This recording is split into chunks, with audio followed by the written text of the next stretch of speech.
Close your eyes and imagine standing on a shoreline 180 million years ago. The sand beneath your feet is warm, the air thick with humidity that makes every breath feel heavy. Behind you, forests of conifers and cycads stretch toward mountains that don't exist in your world. Their shapes unfamiliar, their silhouettes strange against a sky that holds no birds. And in the water before you, something surfaces. A neck as long as a telephone pole, topped with a head no bigger than a horse's, belonging to a creature that weighs as much as 10 elephants. It moves through the shallows with impossible grace for something so large. And when it turns to look at you, you realize you are witnessing something your species won't even have words for until that animal has been dead for millions of years.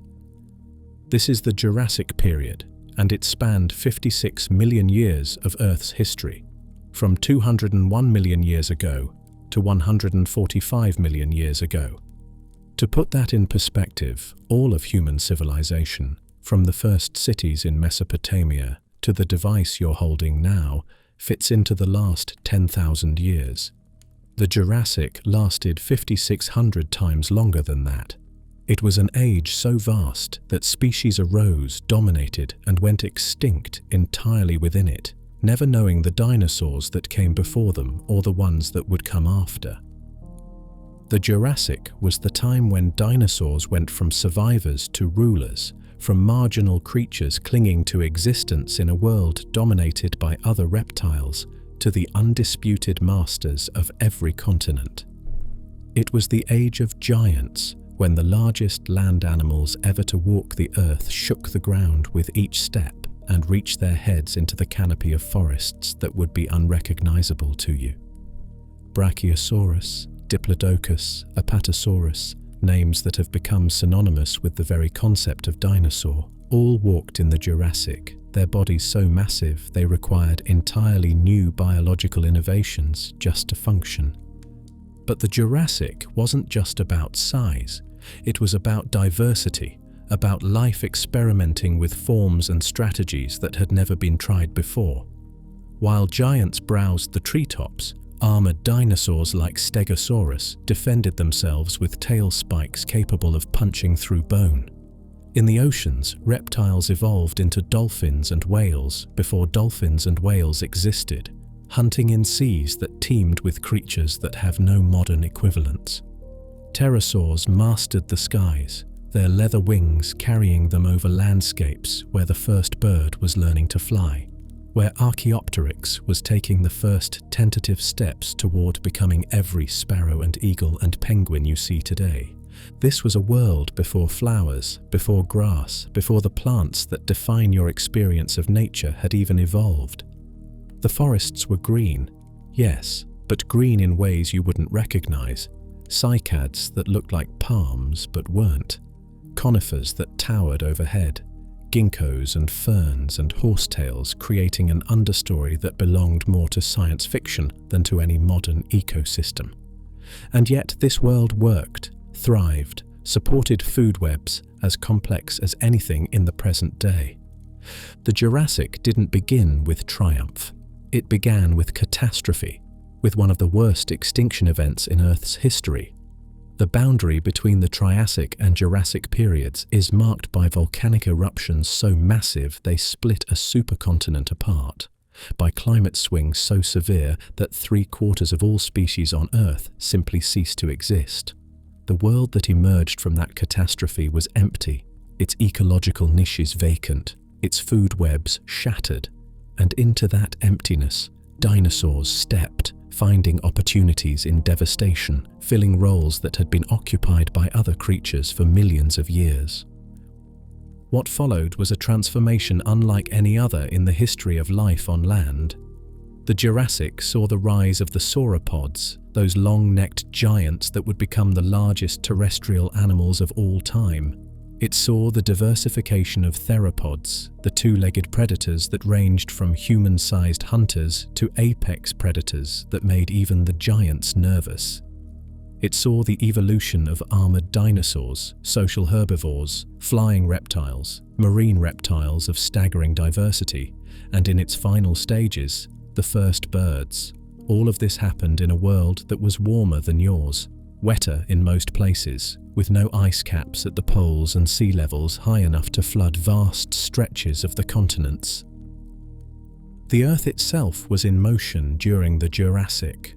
Pangaea, the supercontinent that had dominated the planet for over 100 million years, was tearing itself apart. The Atlantic Ocean was opening, pushing the Americas away from Europe and Africa. New seas flooded inland areas, creating shallow marine environments that would one day become some of the richest fossil deposits on Earth. Mountain ranges rose and eroded, river systems established themselves, and climate patterns shifted as the continents assumed new positions.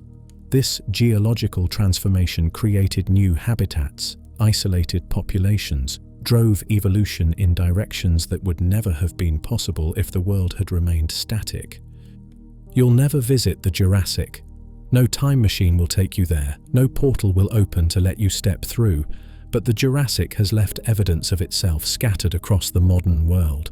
Fossils preserved in rock, footprints frozen in ancient mud, entire ecosystems captured in stone. The Morrison Formation in western North America, the Solnhofen limestone in Germany, the Tendaguru beds in Tanzania. These places are windows into the Jurassic, offering glimpses of what existed when the world was young and strange and dominated by creatures that have no modern equivalents. And in a way, the Jurassic hasn't entirely left. Every bird you see is a living dinosaur, a direct descendant of the creatures that first took flight in Jurassic skies. The continents still carry the scars of Pangaea's breakup. The Atlantic still widens by centimeters each year. The fossils still wait in the rocks for someone to find them. The Jurassic shaped the world you live in, set in motion changes that are still playing out, left behind descendants that fill the air with song every morning. This is where we're going, through all three epochs of the Jurassic, from the early Jurassic's recovery from extinction through the middle, Jurassic's establishment of the classic dinosaur fauna to the late Jurassic's peak of diversity, and the eventual transition into the Cretaceous. We'll see how catastrophe became opportunity, how empty niches filled with life, how evolution experimented with size and armor and flight and intelligence. We'll watch the world change, continents move, climates shift, and through it all, we'll follow the dinosaurs as they rose to dominance and prepared the stage for the final act of the Mesozoic era. But before we step into the Jurassic world, if you're fascinated by deep time and the worlds that came before us, consider subscribing to continue these journeys through Earth's history. And let me know in the comments where you're listening from, your city, your time zone. There's something remarkable about people across the modern world, all traveling together back to the age of giants, all sharing this fascination with a time so remote that it makes human history seem like the blink of an eye. Now, let's begin our journey. But the Jurassic didn't start with triumph.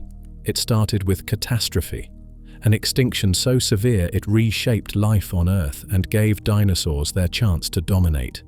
The world was about to end and begin again, and in the ashes of the Triassic, something new was waiting to rise.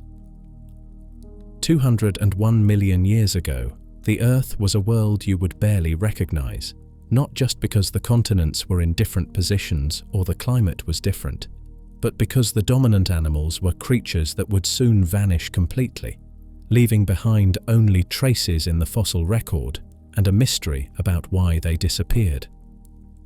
The late Triassic world was ruled by pseudoseuchians, relatives of modern crocodiles that had evolved into an astonishing variety of forms. Some walked on two legs like dinosaurs, others were armored herbivores the size of rhinoceroses. Still others were swift predators that hunted in packs across ancient floodplains. These animals had dominated terrestrial ecosystems for tens of millions of years, and they showed no signs of relinquishing their position. They were successful, diverse, and apparently secure in their ecological roles. Dinosaurs existed in this world, But they were marginal players, mostly small to medium-sized animals occupying niches that the Pseudosuchians hadn't filled. Early dinosaurs were there, watching from the sidelines, waiting without knowing they were waiting, surviving without any indication that survival would soon be the only thing that mattered. In the oceans, marine reptiles had diversified into forms as strange as anything on land. Nothosaurs with long necks and sharp teeth prowled shallow seas. Placodonts with massive crushing teeth fed on shellfish in coastal waters. Ichthyosaurs, already dolphin-shaped and fully adapted to marine life, hunted in deeper waters. These were not the marine reptiles that would characterize the Jurassic. Those were still evolving, still developing the forms that would make them successful, but they were thriving in their own right, filling the oceans with reptilian diversity. Then the world began to tear itself apart. Deep beneath the surface, in the mantle where rock flows like thick syrup over geological time, something shifted. A massive upwelling of hot material pushed against the underside of the crust, and Pangaea, the supercontinent that had dominated the planet for over 100 million years, began to fracture along a line that would eventually become the Atlantic Ocean. What is now eastern North America started pulling away from what is now northwestern Africa, and in the gap between them, the Earth's interior found an outlet. The result was the Central Atlantic Magmatic Province, or CAMP, and it was catastrophic beyond any scale you can easily imagine. This wasn't a single volcano erupting. It was an entire region of the planet vomiting magma for hundreds of thousands of years, creating flood basalts that covered areas equivalent to several modern countries. The total volume of lava erupted was somewhere between 2 and 6 million cubic kilometers, enough to bury the entire continental United States under a layer of molten rock more than 200 meters thick. The eruptions came in pulses. 4 distinct episodes spread across roughly 600,000 years. Each pulse lasted less than 100 years, which sounds brief until you realize that a century of continuous volcanic activity is anything but brief on human timescales. These weren't explosive eruptions like Mount St. Helens or Krakatoa. They were effusive eruptions, where magma simply poured out of fissures in the ground, flowing across the landscape in rivers of molten rock, building up layer after layer of basalt that would eventually solidify into the geological record. But the lava itself wasn't the main killer. The main killer was what came out along with the lava. Gases, particularly carbon dioxide and sulfur dioxide, released in quantities that fundamentally altered the atmosphere and climate. The numbers are staggering. Current estimates suggest that camp volcanism released approximately 100,000 gigatons of carbon dioxide into the atmosphere. To put that in perspective, humans have released about 2,000 gigatons since the Industrial Revolution, and that's already enough to warm the planet significantly. CAMP released 50 times more than that, and it did so over a time span that was geologically rapid. The carbon dioxide created a runaway greenhouse effect. Global temperatures spiked upward by 10 to 15 degrees Celsius, and this wasn't a gradual warming that ecosystems could adapt to over generations. This was rapid on geological timescales, happening over thousands of years rather than millions. Tropical regions became uninhabitable for many species. Temperature-sensitive animals found themselves in environments that exceeded their physiological limits. Plants struggled with the heat and the changing patterns of rainfall that came with the climate disruption. But carbon dioxide takes time to build up and create its warming effect, and in the short term, another gas was doing immediate damage.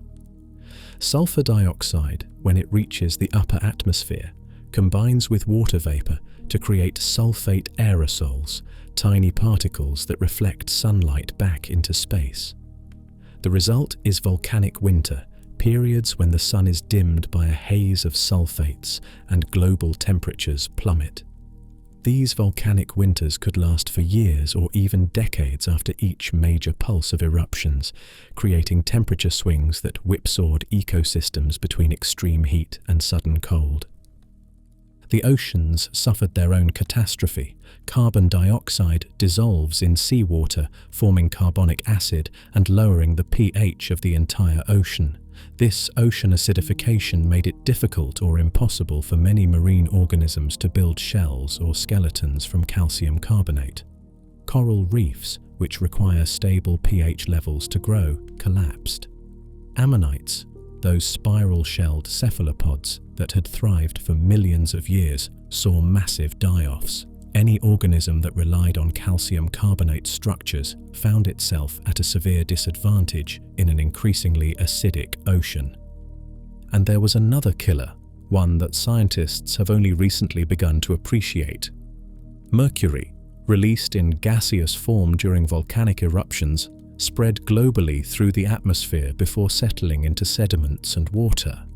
Mercury is toxic to most life forms, and the concentrations found in sediments at the Triassic-Jurassic boundary are extraordinarily high, showing clear spikes that correspond to the camp eruption pulses. This mercury poisoning affected both terrestrial and marine ecosystems, adding yet another stress to organisms already struggling with temperature extremes, ocean acidification, and disrupted food webs. The extinction that resulted was one of the largest in Earth's history. Approximately 76% of all species disappeared, both on land and in the sea. This wasn't gradual attrition over millions of years.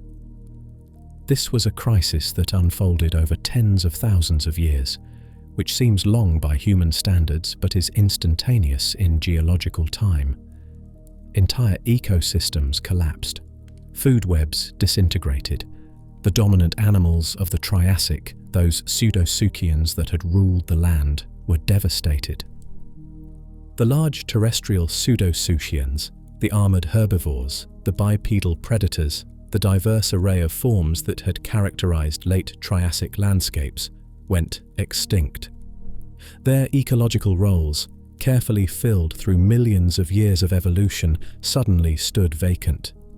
In the oceans, the nothosaurs vanished. The placodonts disappeared. Many lineages of ichthyosaurs died out, though some survived into the Jurassic. Coral reefs, which had begun to recover from the earlier Permian-Triassic extinction, were devastated again and would take millions of years to rebuild.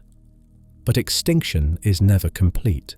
Survivors always remain, and the survivors of the Triassic-Jurassic extinction were the ones that would inherit the Earth.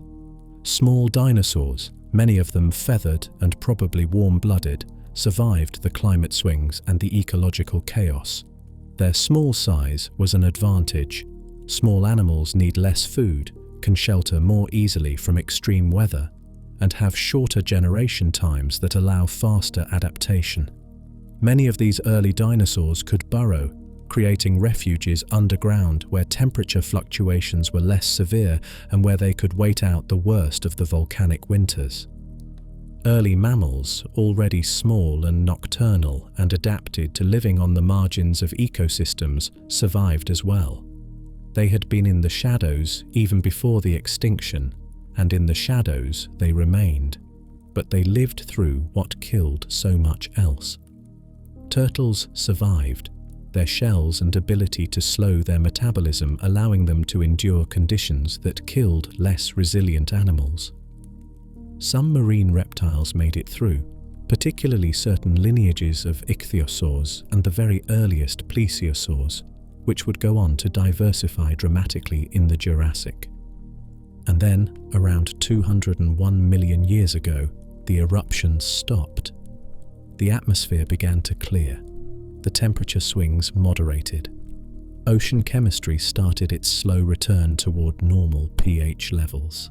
The world entered the early Jurassic, and it was a world with empty niches, vacant territories, and opportunities for the survivors to radiate into forms and lifestyles that hadn't been possible when the late Triassic fauna still occupied those spaces. The extinction wasn't fair. It didn't choose the best or the most deserving. Many of the pseudosuchians that went extinct were successful, well-adapted animals that had thrived for millions of years. Their extinction wasn't evidence of evolutionary failure. It was evidence that external catastrophes don't care about adaptation or success. The camp eruptions created conditions so extreme that survival became a matter of chance as much as fitness, and in that lottery the dinosaurs drew winning tickets not because they were superior, but because they happened to have traits that worked in that particular crisis. But the result was the same regardless of the mechanism. The dinosaurs survived, the dominant pseudosuchians did not, and in the early Jurassic that followed, the dinosaurs would step into the ecological roles that had been vacated. They would diversify, grow, experiment with new body plans and new strategies. They would become the animals that define the Mesozoic era in the popular imagination, the creatures whose names are known to every child, whose skeletons stand in museums around the world. And it all began with this catastrophe, with the world tearing itself apart and putting everything back together in a different configuration, with survivors emerging from devastation into a world that was theirs to shape. The world that emerged from the Triassic-Jurassic extinction was a quieter place than it had been, emptier, with ecosystems that had been stripped down to their most resilient components. The early Jurassic, spanning from 201 million years ago to about 175 million years ago, was a time of rebuilding when survivors filled the vacant niches left by the extinction and life experimented with new forms in landscapes that were still recovering from catastrophe. The climate in the earliest part of the early Jurassic was unstable, still feeling the after-effects of the camp eruptions even though the volcanism itself had ended. Between 199 and 183 million years ago, Earth experienced what scientists call the early Jurassic cool interval, a period when global temperatures were lower than they had been in the late Triassic and lower than they would be later in the Jurassic. This wasn't an ice age in the modern sense. There were still no permanent ice caps at the poles, but it was cool enough that some researchers have found evidence of brief glaciation at high latitudes, though this remains debated. The cooling was likely a lingering effect of the extinction event itself, a consequence of how the eruptions had disrupted climate patterns and oceanic circulation. Weather patterns were different from what they had been. Rainfall distributions had shifted, and ecosystems were adjusting to new normals that hadn't fully stabilized. But gradually, over millions of years, the planet warmed again, and by the middle of the early Jurassic, conditions were becoming more stable, more consistently warm and humid, setting the stage for the diversification that would characterize the rest of the period. Pangaea was still breaking apart, though the process was slow by any human measure of time. The central Atlantic Ocean, born from the rifting that had triggered the camp eruptions, was widening by centimeters per year, pushing North America away from Africa. This doesn't sound like much, but over millions of years, centimeters accumulate into hundreds of kilometers. New oceanic crust was forming along the mid-Atlantic ridge, hot rock rising from the mantle and solidifying as it spread outward, creating a permanent scar where the supercontinent had torn. Sea levels were rising as the new ocean basin filled with water, and shallow seas began to flood the edges of continents, creating extensive coastal environments and epicontinental seaways. These shallow marine environments were havens for life, warm and nutrient-rich, perfect for organisms recovering from the extinction. In what is now Europe, much of the land was covered by shallow seas during parts of the early Jurassic, creating conditions that would later preserve some of the finest marine reptile fossils ever found. In the oceans, life was indeed recovering, though slowly at first. Ammonites, those coiled cephalopods that had been devastated by ocean acidification during the extinction, began to diversify again. New species evolved from the handful of lineages that survived, radiating into forms that would eventually rival the diversity they had achieved in the Triassic. Bivalves and gastropods recolonized reef environments, though the reefs themselves were still struggling to rebuild. True coral reefs would take millions of years to recover fully, and in the meantime, different organisms, sponges, algae, microbial communities, built structures that served some of the same ecological functions. Marine reptiles were among the success stories of the early Jurassic oceans. Ichthyosaurs, which had barely survived the extinction as a handful of lineages, began to diversify rapidly. New species evolved with different body sizes, different hunting strategies, different ecological roles. Some ichthyosaurs grew large, becoming the apex predators of early Jurassic seas. Others remained smaller and more agile, pursuing fish and squid in coastal waters. Their dolphin-like body plan proved extraordinarily successful, and ichthyosaurs would remain important members of marine ecosystems for over 100 million years. Plesiosaurs made their first significant appearance in the early Jurassic, evolving from ancestors that had survived the extinction as small, relatively unremarkable marine reptiles. The classic plesiosaur body plan, long neck, small head, 4 large flippers, broad body, was emerging during this time, though the earliest plesiosaurs were more modest in size and diversity than the forms that would appear later. They were experimenting with their unusual anatomy, discovering through evolutionary trial and error that a long neck combined with powerful flippers could be an effective way to hunt in shallow seas where fish and squid congregated. On land, the transformation was even more dramatic. The pseudosuchians that had dominated Triassic ecosystems were gone, and the dinosaurs that survived the extinction found themselves in a world with opportunities that hadn't existed before. The early Jurassic was when dinosaurs stopped being marginal and started becoming dominant, when they began to fill the ecological roles that would define them for the rest of the Mesozoic. The Theropods, those bipedal carnivorous dinosaurs, were among the first to capitalize on the new opportunities. Dilophosaurus, one of the best-known early Jurassic predators, was larger than most Triassic dinosaurs, reaching lengths of about 6 meters and weighing perhaps 400 kilograms. It had distinctive paired crests on its skull, probably used for display, and its jaws were filled with teeth suited for grasping and tearing flesh. Dilophosaurus wasn't the apex predator that later theropods would become. It was more lightly built, more gracile, but it was successful in its time, hunting in environments that were still reorganizing after the extinction. Herbivorous dinosaurs were also evolving rapidly. The prosauropods, which had appeared in the late Triassic as relatively small animals, were transitioning into true sauropods during the early Jurassic. This transition was gradual, not a sudden leap, with intermediate forms showing a mix of prosauropod and sauropod characteristics.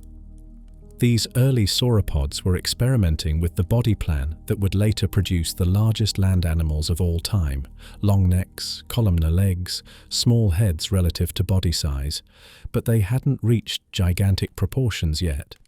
Early Jurassic sauropods were large by the standards of their time, perhaps 10 to 15 meters long, but they were modest compared to what was coming. The forests that these dinosaurs inhabited were different from modern forests in ways that went beyond just the absence of familiar animals. There were no flowering plants yet. Angiosperms wouldn't evolve for another 70 or 80 million years. Instead, the vegetation was dominated by gymnosperms, the naked seed plants that don't produce flowers or enclosed fruits. Conifers were common, some of them towering trees that created canopy layers similar to modern forests. Cycads, those palm-like plants that weren't actually palms, grew in understory layers and open areas. Ginkgos, which today exist as a single species carefully preserved by humans, were diverse and widespread, particularly at higher latitudes where conditions suited them. Ferns filled the forest floor, some of them tree ferns that grew several meters tall, creating their own sub-canopy beneath the conifers. Horsetails, primitive plants related to ferns, grew in wet areas along streams and in swampy ground. The overall effect would have been green, lush in wetter areas, with a structure somewhat similar to modern forests but composed of entirely different plants. If you could walk through an early Jurassic forest, you would recognize it as a forest. You would understand the concept of trees and understory and forest floor, but you wouldn't recognize any of the individual plants, and the absence of flowers and fruits would make it feel alien, despite its structural familiarity.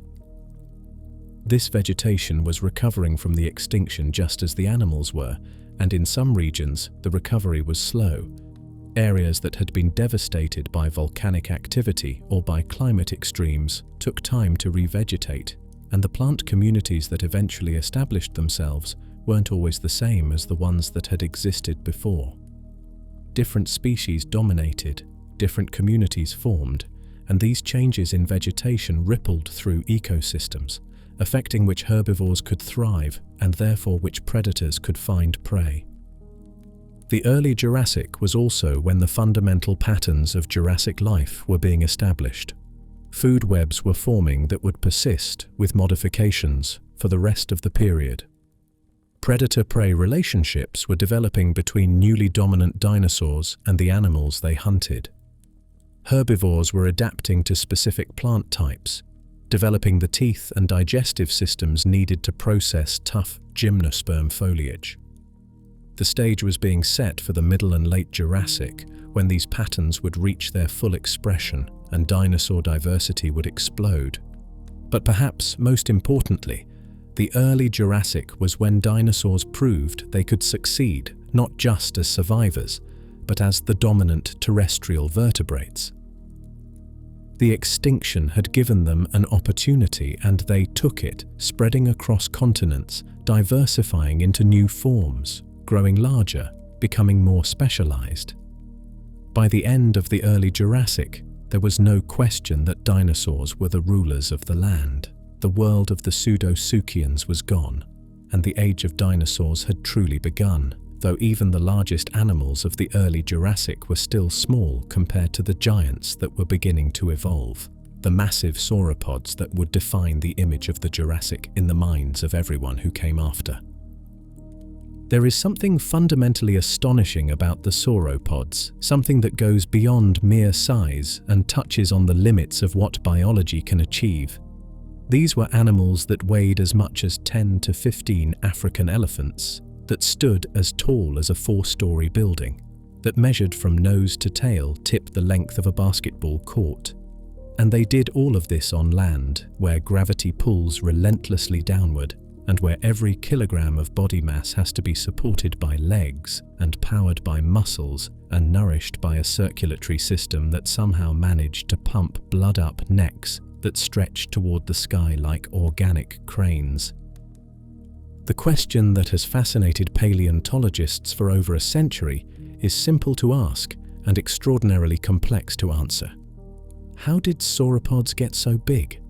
What combination of evolutionary innovations and environmental conditions allowed these animals to reach sizes that dwarf anything else that has ever walked on land?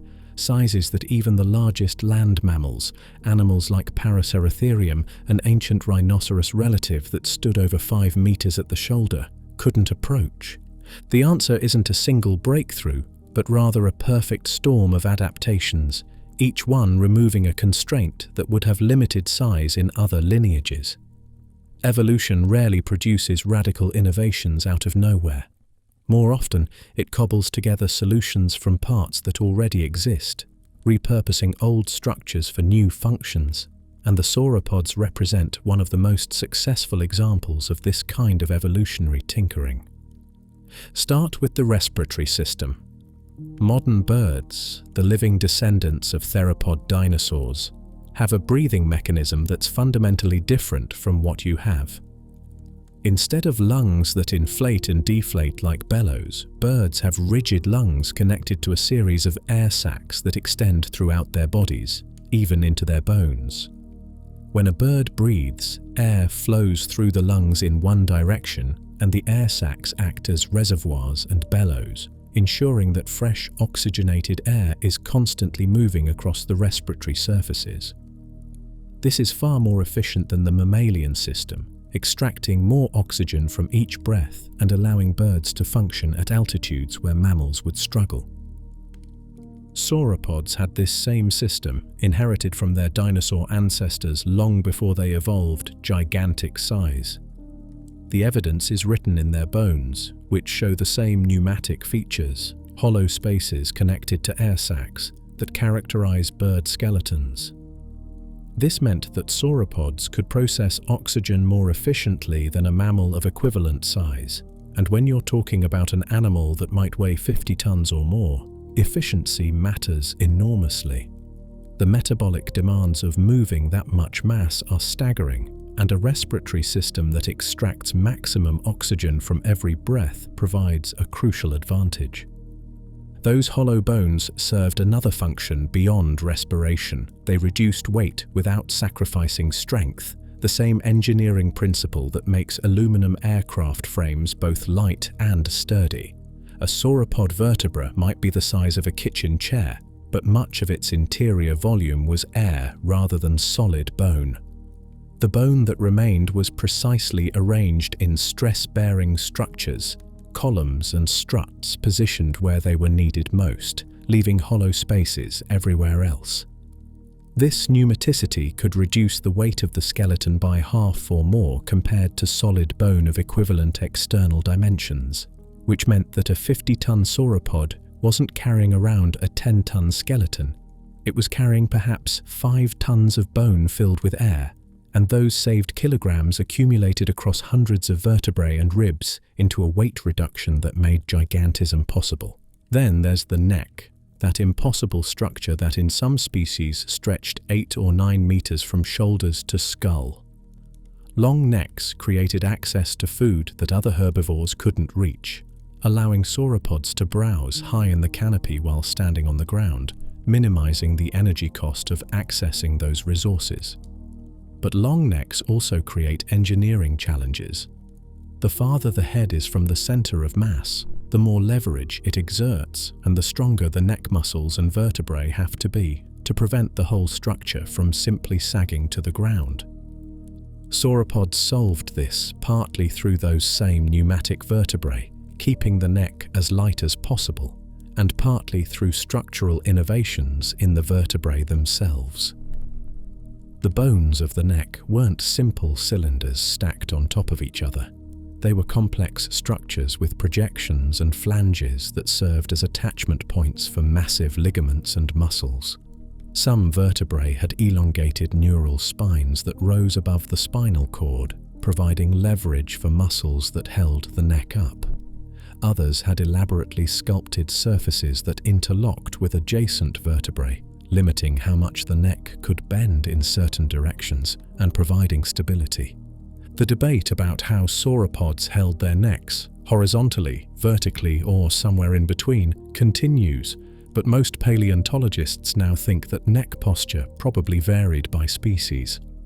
Brachiosaurus, with its relatively short body and long forelimbs, seems biomechanically suited to holding its neck at a steep angle, reaching up into trees like a giraffe. Diplodocus, with its extraordinarily long tail and more horizontal body posture, probably held its neck more horizontally most of the time, sweeping it from side to graze on low vegetation. Different species, different neck postures, different feeding strategies, all united by the basic innovation of using a long neck to access food efficiently. But all that food had to be processed, and here sauropods employed a strategy that seems almost counterintuitive until you think about the energetics. They didn't chew. Their teeth were simple, peg-like or spatula-shaped tools for cropping vegetation, not the complex grinding surfaces you'd find in a cow or a horse. Food went from mouth to stomach with minimal processing, and the stomach did the rest of the work, using gastroliths, stomach stones, to grind the plant material and bacteria to ferment it and break down cellulose. This meant that sauropods could eat quickly, processing enormous volumes of vegetation with minimal time spent chewing. A modern elephant can spend 16 hours a day eating, and elephants chew their food thoroughly before swallowing. A sauropod could probably harvest the same amount of nutrition in less time because it wasn't bothering with chewing, just cropping and swallowing and letting its digestive system handle the processing. This freed up time for other activities and reduced the energy cost of feeding, both of which contributed to the viability of gigantic size. The teeth themselves wore down rapidly under this constant cropping, but sauropods replaced them continuously throughout life. Studies of tooth replacement rates show remarkable variation across species. Nigersaurus, a relatively small sauropod, replaced each tooth every 14 days, cycling through new teeth at a rate that seems almost impossible until you realize that the alternative was starving because worn teeth couldn't crop vegetation efficiently. Diplodocus replaced teeth about every 35 days. Camarasaurus took longer, about every 62 days, but still far faster than mammals replaced teeth. This continuous replacement meant that sauropods always had functional teeth, no matter how abrasive their diet or how quickly individual teeth wore down. The herbivorous diet itself was crucial. Plants store energy less densely than meat, which means herbivores have to eat more than carnivores of equivalent size, but plants are also more abundant and easier to harvest in bulk. A predator has to hunt, pursue, fight, risk injury with every meal. A herbivore just has to walk to the next patch of vegetation and start eating. For an animal as large as a sauropod, hunting would have been energetically impossible. The calories burned in chasing prey would have exceeded the calories gained from eating it. But standing in one place and methodically stripping leaves from trees was efficient, sustainable, a viable strategy for supporting 50 or 60 or 70 tons of animal. Size itself provided advantages beyond just access to tall vegetation. Large animals have proportionally lower metabolic rates than small animals. They need less food per kilogram of body weight, and they lose heat more slowly, which is an advantage in maintaining stable body temperature. Predators that might attack a juvenile sauropod would be deterred by a full-grown adult, simply because the size difference made the adult invulnerable to anything except a coordinated pack attack or an assault on a sick or weakened individual. Size was defense, and once a sauropod reached adult proportions, it had few natural enemies. But perhaps the most important factor was timing and environment. Sauropods evolved and grew large during the Jurassic, when global temperatures were warm, when plant productivity was high, when there were no ice caps at the poles and vegetation grew year-round in many regions. This was a world with abundant food, with climates that didn't require animals to migrate long distances seasonally or to endure periods of scarcity. The environmental conditions supported gigantism in a way that harsher climates might not have, providing the baseline productivity necessary to fuel animals that consumed hundreds of kilograms of vegetation every day. The result was the most spectacular assemblage of giant animals the world has ever seen. Brachiosaurus, with its giraffe-like posture, reaching 16 meters into the canopy. Diplodocus, stretching 27 meters from nose to tail, its neck balanced by an equally long tail that trailed behind. Apatosaurus, weighing perhaps 25 tons, its massive body supported by legs like pillars. Camarasaurus, the most common sauropod in many late Jurassic formations, not quite as large as its cousins but successful in its own right, filling forests across North America. These weren't exceptions or freaks. They were the dominant herbivores of their time, as common in Jurassic landscapes as bison were on the American plains or wildebeest are in African savannas. And they were still evolving, still experimenting with size, still pushing the limits of what biology could achieve. By the late Jurassic, some lineages would produce animals that make even Brachiosaurus seem modest. Titanosaurs that approached or exceeded 70 tons, animals so large that their very existence seems to challenge the laws of physics. But those giants were built on the foundation laid here in the Middle and Late Jurassic, when sauropods first discovered that bigger was not just better, but possible, that the constraints that limited other animals didn't apply to them because they had found ways around every obstacle evolution put in their path. The giants needed food, enormous quantities of it, hundreds of kilograms per day for each adult sauropod, and that food had to come from somewhere. The Middle Jurassic world, spanning from roughly 175 million years ago to 162 million years ago, was a world uniquely suited to supporting herbivores on a scale that has never been matched since, a world of abundant vegetation growing in climates that were warm and humid across most of the planet. But if you could walk through a Middle Jurassic forest, you would find yourself in a landscape that was simultaneously familiar and profoundly alien. You would recognize the concept of forest, understand the vertical structure of canopy and understory and forest floor, see trees rising towards sunlight and smaller plants competing for space beneath them. The architecture of the ecosystem would make sense to you, but you wouldn't recognize a single plant species, wouldn't see a single flower blooming, wouldn't find a single fruit hanging from a branch, because the plants that define your experience of nature, the flowering plants, the angiosperms that include everything from roses to oak trees to grasses, hadn't evolved yet. The Middle Jurassic was a world of gymnosperms, the naked seed plants that reproduce without flowers or enclosed fruits. Conifers dominated many landscapes, their needle-like or scale-like leaves adapted to conserve water even in the humid conditions that prevailed across much of the planet. Some of these conifers were relatives of modern groups like pines and araucarias, their basic body plan recognizable even if the specific species were unique to the Jurassic. They grew tall, creating canopy layers that filtered sunlight and produced the vertical structure that defines forests, their trunks rising straight and tall before branching into crowns that spread overhead. The Araucaria family, which today includes the monkey puzzle tree and a handful of other species clinging to existence in the southern hemisphere, was far more diverse and widespread in the Jurassic, with species adapted to different climates and soil conditions found across multiple continents. These trees could grow enormous, some reaching heights of 40 or 50 meters, their trunks thick enough that it would take several people linking hands to encircle them.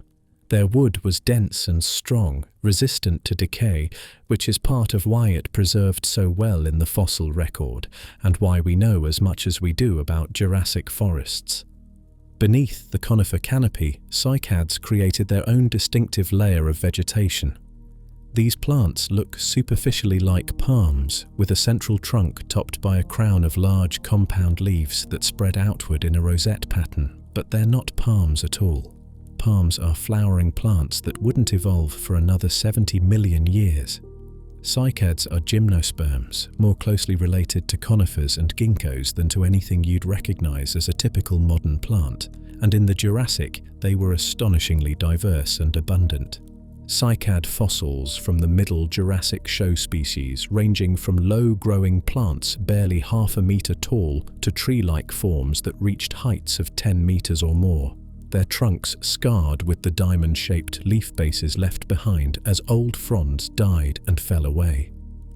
They grew in understory habitats where the conifer canopy filtered out much of the direct sunlight, but they also colonized more open areas, forming cycad savannas in regions where tree cover was sparse. Some species had thick, water-storing trunks that helped them survive seasonal dry periods, while others grew in constantly wet environments along riverbanks and in floodplains. The reproductive structures of cycads are cones, massive structures in some species, weighing several kilograms and packed with seeds that were probably dispersed by animals. This created a mutualistic relationship between cycads and the herbivores that fed on them, though we can only speculate about which specific dinosaurs might have eaten cycad seeds and dispersed them across the landscape.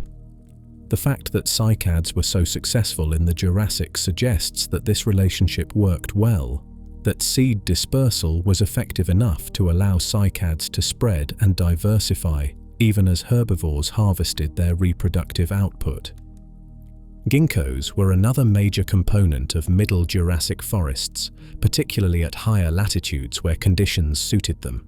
Today, Ginkgo biloba is the sole survivor of its entire lineage, a single species kept alive largely through cultivation by humans who appreciate its distinctive fan-shaped leaves and cultural significance. But in the Jurassic, ginkgos were diverse and common, with multiple species occupying different ecological niches across a range of climates. They grew alongside conifers in mixed forests, their deciduous leaves falling in seasonal patterns that created carpets of yellow foliage on the forest floor. The fact that ginkgos were deciduous, that they dropped their leaves in response to seasonal changes, tells us something important about Jurassic climates. Even though the world was generally warm and lacked ice caps, there were still seasonal variations in temperature and rainfall, still cycles that plants responded to by shedding leaves or slowing growth during less favorable periods. These weren't the extreme seasons you might experience today, with frozen winters and hot summers, but they were enough to drive plant behavior, enough to create temporal patterns in forest ecology. Ferns filled the understory beneath cycads and ginkgos, some of them growing as individual plants on the forest floor, others forming thickets in clearings and along stream banks. Tree ferns were common. Their trunks formed not from true wood, but from densely packed root material and leaf bases, supporting crowns of large fronds that created their own shaded microhabitats beneath. These tree ferns could reach heights of 10 meters or more, though most were smaller, and they required constant moisture to thrive, concentrating in areas where water was abundant. The smaller ferns, the ones that grew as ground cover, were diverse beyond anything in modern temperate forests, though tropical rainforests today can give you some sense of the variety. There were ferns with delicate, lacy fronds that required deep shade and constant humidity. There were tougher species with leathery leaves that could tolerate more exposure to sun and wind. Some ferns reproduced by spores in the familiar way, while others were experimenting with seeds, though true seed ferns had mostly died out in the Triassic extinction and wouldn't achieve their former diversity again. Horsetails grew in wet areas, along stream banks and in marshes, and anywhere else that water collected and stayed. These primitive plants, relatives of ferns, were once diverse and important components of Carboniferous forests 300 million years earlier, when some species grew as large as trees and formed coal-forming swamps.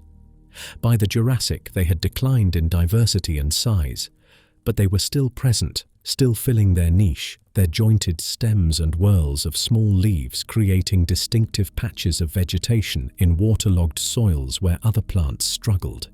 The overall structure of a Middle Jurassic forest would depend on latitude and local climate, just as modern forests vary from tropical rainforests to temperate deciduous forests to boreal conifer forests.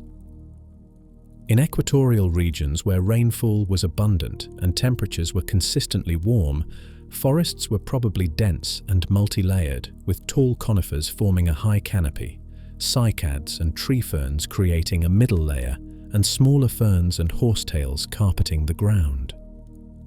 These forests might have been similar in structure to modern tropical rainforests, though composed of entirely different plants. At higher latitudes, where there was more seasonal variation in temperature and perhaps in rainfall, forests were probably more open, with conifers and ginkgos dominating and understory vegetation less dense.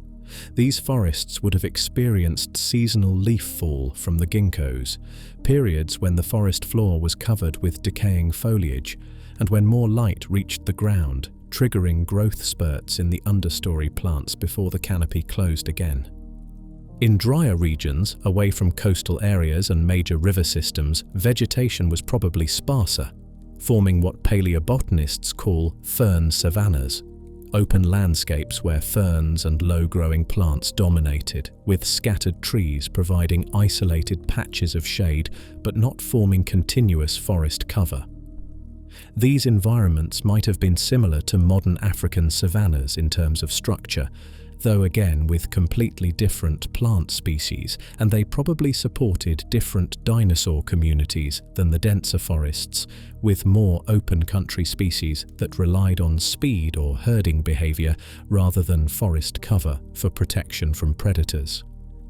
The absence of flowering plants meant the absence of many things you take for granted. There were no grasses forming meadows or prairies. Grasses are flowering plants, and they wouldn't evolve until late in the Cretaceous period. There were no broad-leaved deciduous trees like maples or oaks shedding their leaves in autumn displays of colour. Those are all angiosperms. There were no flowers attracting pollinators with bright colours and sweet nectar, no fruits evolving to entice animals into dispersing seeds. The entire coevolutionary relationship between flowering plants and insects, between angiosperms and birds, between fruits and mammals, hadn't begun yet. Instead, pollination in Jurassic forests was mostly accomplished by wind, with conifers and cycads and ginkgos releasing pollen into the air and relying on air currents to carry those pollen grains to receptive cones or structures on other plants. This is energetically expensive. Plants have to produce enormous quantities of pollen to ensure that some of it reaches its destination. But it works. And it worked well enough in the Jurassic to support the diverse forests that fed the dinosaurs. The lack of flowers also meant different insect communities. Bees hadn't evolved yet, since bees are specialized for collecting nectar and pollen from flowers.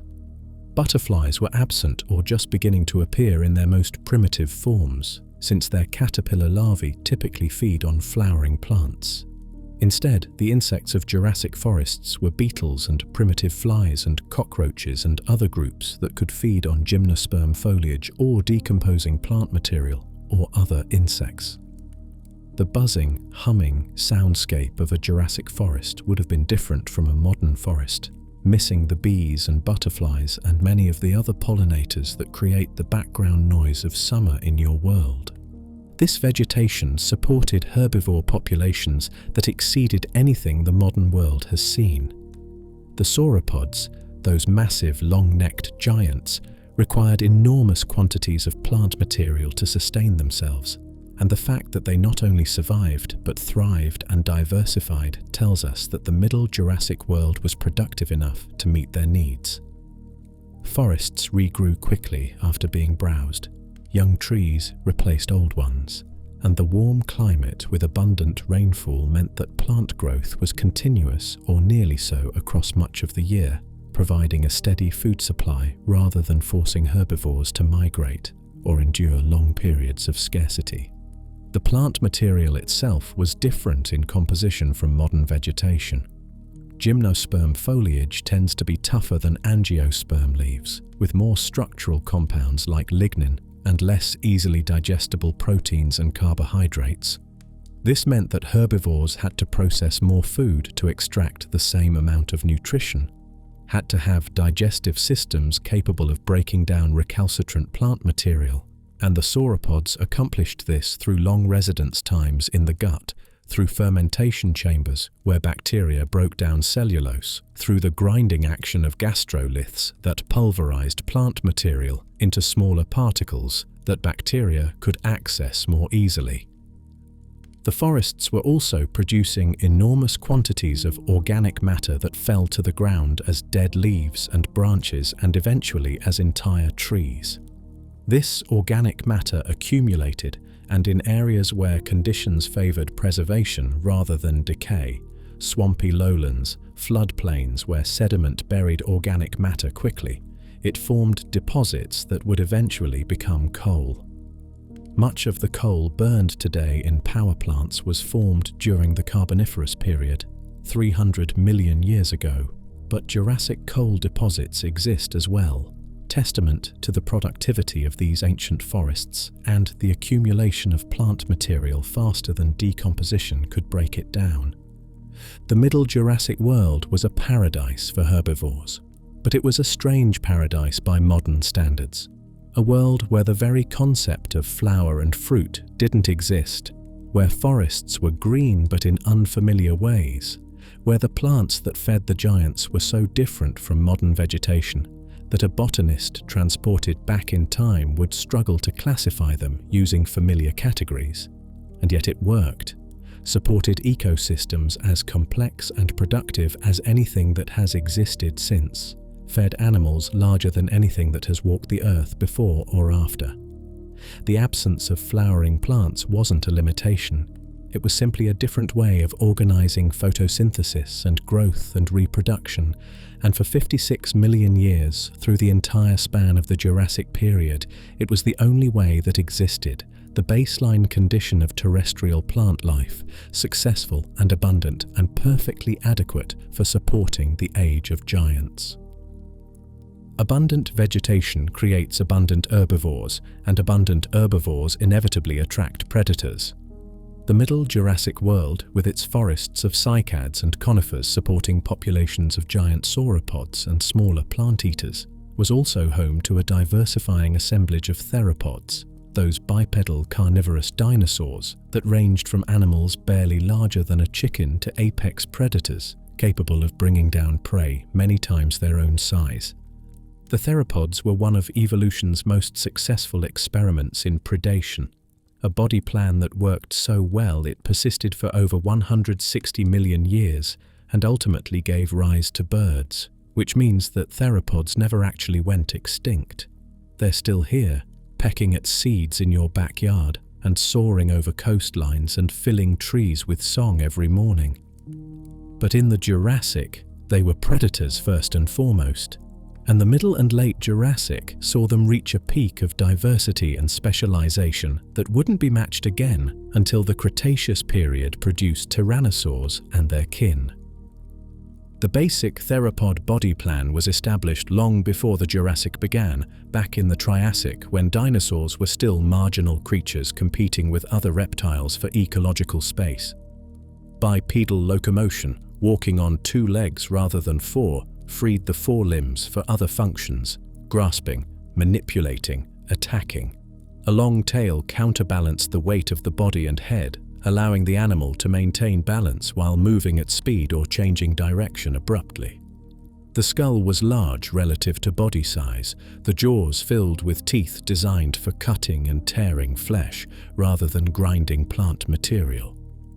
These features united all theropods, from the smallest to the largest, from the earliest forms to the birds that would eventually evolve from them. But within that basic framework, evolution experimented endlessly with variations, producing theropods adapted to different prey, different hunting strategies, different environmental conditions. The Middle Jurassic was when this diversification accelerated, when theropod lineages began to specialize and explore the full range of possibilities available to bipedal predators in ecosystems dominated by herbivorous dinosaurs. By the late Jurassic, the most successful of these predators was Allosaurus fragilis, an animal that has become iconic in paleontology and popular culture, the predator most commonly associated with the age when sauropods ruled. Allosaurus wasn't the largest theropod that would ever evolve. That distinction belongs to later animals like Spinosaurus or Tyrannosaurus. But for its time and place, it was perfectly adapted, supremely successful, the dominant carnivore in late Jurassic North America and possibly in other regions as well. An adult Allosaurus measured roughly 8.5 to 9 meters from nose to tail tip, though some individuals grew larger, approaching 10 meters in length. Weight estimates vary depending on how robust you reconstruct the animal, but most paleontologists settle on a range between 1 and 2 tons, making Allosaurus roughly comparable in size to a modern white rhinoceros, though built for entirely different purposes. Where a rhino is a tank, built for bulk and defense, Allosaurus was a blade, designed for speed and striking power. The skull was the killing tool, and it was magnificently engineered for its purpose. Large openings in the bone reduced weight without sacrificing strength, and the jaws could open to an angle approaching 90 degrees, allowing Allosaurus to take massive bites from prey. The teeth were what you'd expect from an apex predator, dozens of them, serrated on both front and back edges like steak knives, curved slightly backward to prevent prey from pulling free once bitten. These teeth weren't designed to crush bone the way a tyrannosaur's would. They were precision cutting tools, capable of slicing through flesh and opening wounds that would cause prey to weaken from blood loss, even if the initial attack didn't kill immediately. The structure of the skull has generated considerable debate about how Allosaurus actually killed. The traditional view imagines Allosaurus biting and holding on, using its teeth to maintain grip while its body weight and leg strength pulled the prey down. But some researchers have proposed a different strategy based on biomechanical analysis of the skull and jaw muscles. They suggest that Allosaurus used its upper jaw like a hatchet, opening its mouth wide, and then driving the upper jaw down onto prey with the force of the neck muscles, creating deep wounds through impact rather than sustained biting pressure. This hatchet jaw hypothesis remains controversial, but it addresses a real question about how an animal with relatively modest bite force compared to later tyrannosaurs could successfully hunt the giant sauropods that shared its environment. If the upper jaw was used as an impact weapon, driving teeth into flesh through the momentum of a downward strike, then bite force becomes less critical than the strength of the neck and the sharpness of the teeth, both of which Allosaurus possessed in abundance. The forelimbs were short compared to the massive hind legs, but they were far from vestigial. Each arm ended in a three-fingered hand tipped with large curved claws, and the shoulder joint allowed considerable range of motion. These arms couldn't reach the ground when the animal was standing upright, but they didn't need to. They were weapons and grappling tools used to hold prey, to maintain grip during an attack, possibly to help subdue struggling victims while the jaws did the primary killing work. The hind legs were where the real power resided. These were massive, muscular limbs that supported the entire weight of the animal and provided the acceleration needed to chase down prey or ambush from hiding. Allosaurus wasn't built for marathon running. No animal that size could maintain high speed for extended periods, but it could probably manage impressive bursts of speed over short distances, enough to close the gap between itself and prey before the prey could react, enough to make the difference between a successful hunt and going hungry. The abundance of Allosaurus fossils in late Jurassic formations, particularly in the Morrison Formation of Western North America, is remarkable.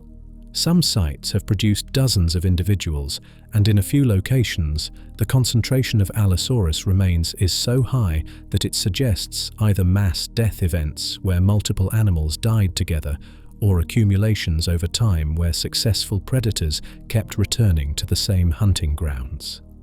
The Cleveland Lloyd Dinosaur Quarry in Utah has yielded remains from at least 46 individual Allosaurus, along with smaller numbers of other dinosaurs, creating a paleontological puzzle about why so many predators ended up dying in the same place. One possibility is that the site was a predator trap, a location where herbivores became mired in mud or quicksand, attracting predators that then became trapped themselves while trying to feed on the struggling prey. Modern examples of similar scenarios exist.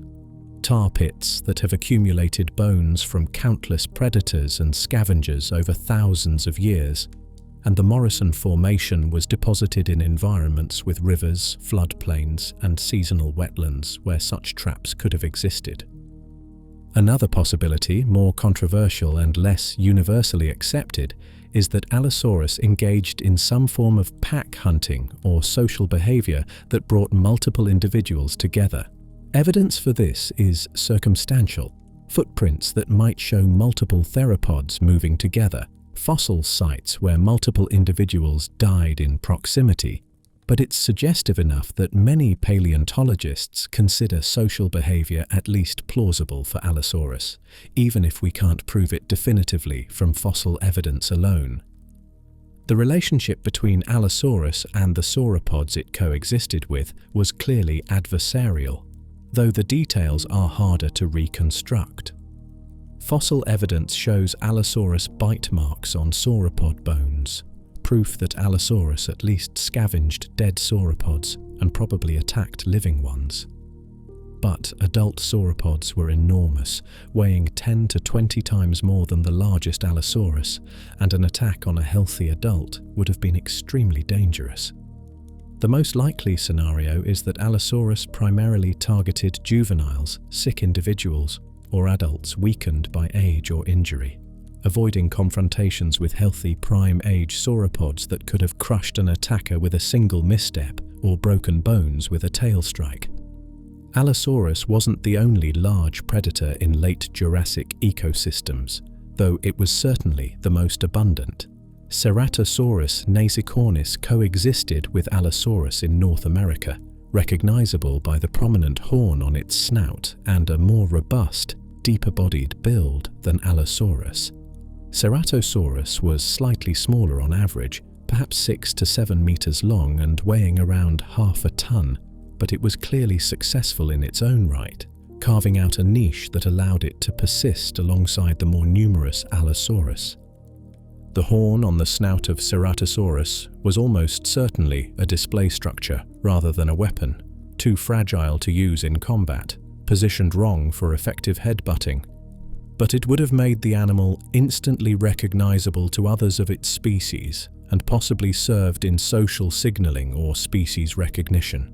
Ceratosaurus also had a more flexible body and tail than Allosaurus, suggesting it might have been a more capable swimmer, possibly spending more time in aquatic environments hunting fish or aquatic reptiles in addition to terrestrial prey. Torvosaurus was the giant among Morrison formation theropods, approaching 10 meters in length and possibly weighing 2 tons or more, making it comparable to Allosaurus in size but built even more robustly. Torvosaurus belonged to a different lineage than Allosaurus, a group called Megalosaurs, and it seems to have been less common than Allosaurus based on the fossil record, possibly indicating that its larger size restricted it to a more specialized niche, or required more territory to support itself. These large theropods, Allosaurus, Ceratosaurus, Torvosaurus, were the apex predators, the animals at the top of the food web with no natural enemies except possibly each other.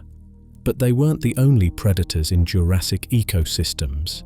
Medium-sized theropods like Marchasaurus, smaller species whose fossils are less common but no less important ecologically, filled roles as hunters of smaller prey, targeting ornithopods and other medium-sized herbivores that were too quick or too small to interest the apex predators most of the time. And then there were the small theropods, animals the size of dogs or smaller fleet-footed hunters of insects and small vertebrates, occupying ecological niches similar to modern foxes or small cats. These animals are poorly represented in the fossil record because small bones don't preserve as well as large ones, but they must have existed. The ecological principle that biomass decreases at higher trophic levels requires a diversity of small predators to convert the abundant small prey into energy that could support the smaller populations of medium and large predators. The Jurassic was also when some theropod lineages were experimenting with features that would eventually lead to birds, though most Jurassic theropods were still fully committed to the predatory lifestyle with no indication of flight capability. Feathers were present. We know this from exceptional preservation sites in China where Jurassic theropods have been found with feather impressions. But these feathers were probably used for insulation and display rather than flight, serving the same functions that fur serves in mammals, keeping the animal warm and perhaps providing sexual or social signals through coloration and patterning. The success of theropods in the Jurassic demonstrates a fundamental principle of predator evolution. Diversification follows opportunity. When the Triassic-Jurassic extinction removed the dominant predators of the previous era, theropods stepped into those roles and then subdivided them, creating specialists and generalists, ambush hunters and pursuit predators, giants that could threaten even sauropods, and smaller forms that hunted everything else. This diversification was still ongoing at the end of the Jurassic, still producing new forms and new strategies, and it would continue through the Cretaceous until the asteroid impact ended the age of dinosaurs, or rather, ended the age of non-avian dinosaurs, because theropods in the form of birds survived that catastrophe and continue to this day, still hunting, still thriving, carrying the theropod body plan forward into an era dominated by mammals. Not all herbivores relied on size for protection. While the sauropods grew to dimensions that made them nearly invulnerable to predators once they reached adulthood, other herbivorous dinosaurs evolved different strategies for survival, and among the most distinctive were the stegosaurs, animals that combined moderate size with armor plating and weaponry that could make even the largest predators think twice before attacking. Stegosaurus is one of those dinosaurs that has achieved iconic status, instantly recognizable even to people who couldn't name 5 other dinosaurs if pressed. The image is seared into popular imagination. A massive body carried on 4 pillar-like legs, a double row of large plates rising along the back from neck to tail, and at the end of that tail, 4 wicked spikes arranged in a cluster that paleontologists have affectionately named the thagomizer, a term that originated in a cartoon but has been adopted by scientists because it's both descriptive and memorable. The animal itself was impressive by any standard, though not quite as large as the giants it shared its world with. A typical adult Stegosaurus measured around 9 meters from nose to tail tip, with some individuals possibly reaching a bit larger, and weight estimates place them in the range of 5 tons, making them comparable to a modern African elephant. The body was massive and barrel-shaped, necessary to house the enormous gut required to process the tough plant material that formed the bulk of their diet. The hind legs were substantially longer than the front legs, giving the animal a distinctive posture with the hips elevated above the shoulders and the head carried relatively low to the ground. That head was small, disproportionately so, with a brain that matched the modest skull size. This has led to persistent myths about Stegosaurus being stupid, about having a brain the size of a walnut and needing a second brain in its hips to control the back half of its body. The reality is more nuanced and less dramatic, but more interesting for being true. Yes, Stegosaurus had a small brain relative to its body size, smaller than you'd find in most modern mammals of equivalent bulk. But brain size isn't a reliable indicator of intelligence or behavioral complexity, particularly when you're comparing across hundreds of millions of years of evolutionary divergence. The supposed second brain was actually an enlargement of the spinal cord in the hip region, a structure that's found in many dinosaurs and even in modern birds to some degree. This enlargement probably served as a relay station for neural signals traveling between the brain and the hind limbs and tail, allowing for faster reflexes and better coordination. But it wasn't a brain in any meaningful sense. It couldn't think, couldn't process information the way the actual brain did, couldn't control behavior independently. The myth persists because it's colorful and memorable, but like many colorful stories about dinosaurs, it's more fiction than fact. What matters isn't how smart Stegosaurus was by human standards, but whether it had sufficient cognitive ability to survive and thrive in its environment, and the fossil record suggests it was perfectly adequate at being a Stegosaurus. These animals persisted for millions of years, were geographically widespread, and clearly succeeded in avoiding extinction despite living in the same environments as Allosaurus and other large predators. That's not the profile of a stupid animal. That's the profile of an animal that was well adapted to its ecological niche. The plates are what makes Stegosaurus immediately recognizable, and they're also the source of considerable scientific debate about function. These weren't small structures. The largest plates could measure over 60 centimeters tall and a similar width, rising from the back in two alternating rows that ran from just behind the skull all the way to the base of the tail. They were made of bone covered by a layer of keratin, the same material that makes up your fingernails, and they were filled with blood vessels that formed intricate networks visible in well-preserved fossils. The question that has occupied paleontologists for decades is simple. What were these plates for? The most obvious answer, defense, turns out to be problematic when you examine the anatomy closely. The plates weren't particularly thick or sturdy, and they were positioned along the top of the back rather than on the sides where a predator would most likely attack. A theropod approaching from the side wouldn't be deterred by plates that rose vertically, and even an attack from above would find the plates vulnerable to being bitten or knocked aside. As armor, the plates seem poorly designed and positioned. An alternative hypothesis suggests thermoregulation, using the plates as radiators to dump excess body heat or as solar panels to absorb warmth when the animal was cold. The blood vessel networks running through the plates support this idea, and computer modeling has shown that the plates would indeed have been effective at exchanging heat with the environment. An animal with a body mass of several tons generates substantial heat just through metabolism, and in the warm Jurassic climate, overheating could have been a real problem. Plates that could release heat through convection and radiation would provide a significant advantage, particularly in open habitats where shade was limited.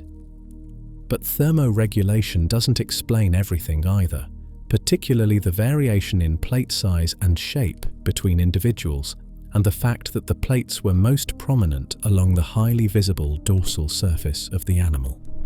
This has led to a third hypothesis that isn't mutually exclusive with thermoregulation: display. The plates could have served as visual signals to other Stegosaurus, allowing individuals to recognize each other, to assess potential mates, to establish dominance hierarchies, all the social functions that distinctive visual features serve in modern animals. The blood vessels in the plates could have allowed the animal to flush them with blood, changing their color slightly and making them even more conspicuous during social interactions.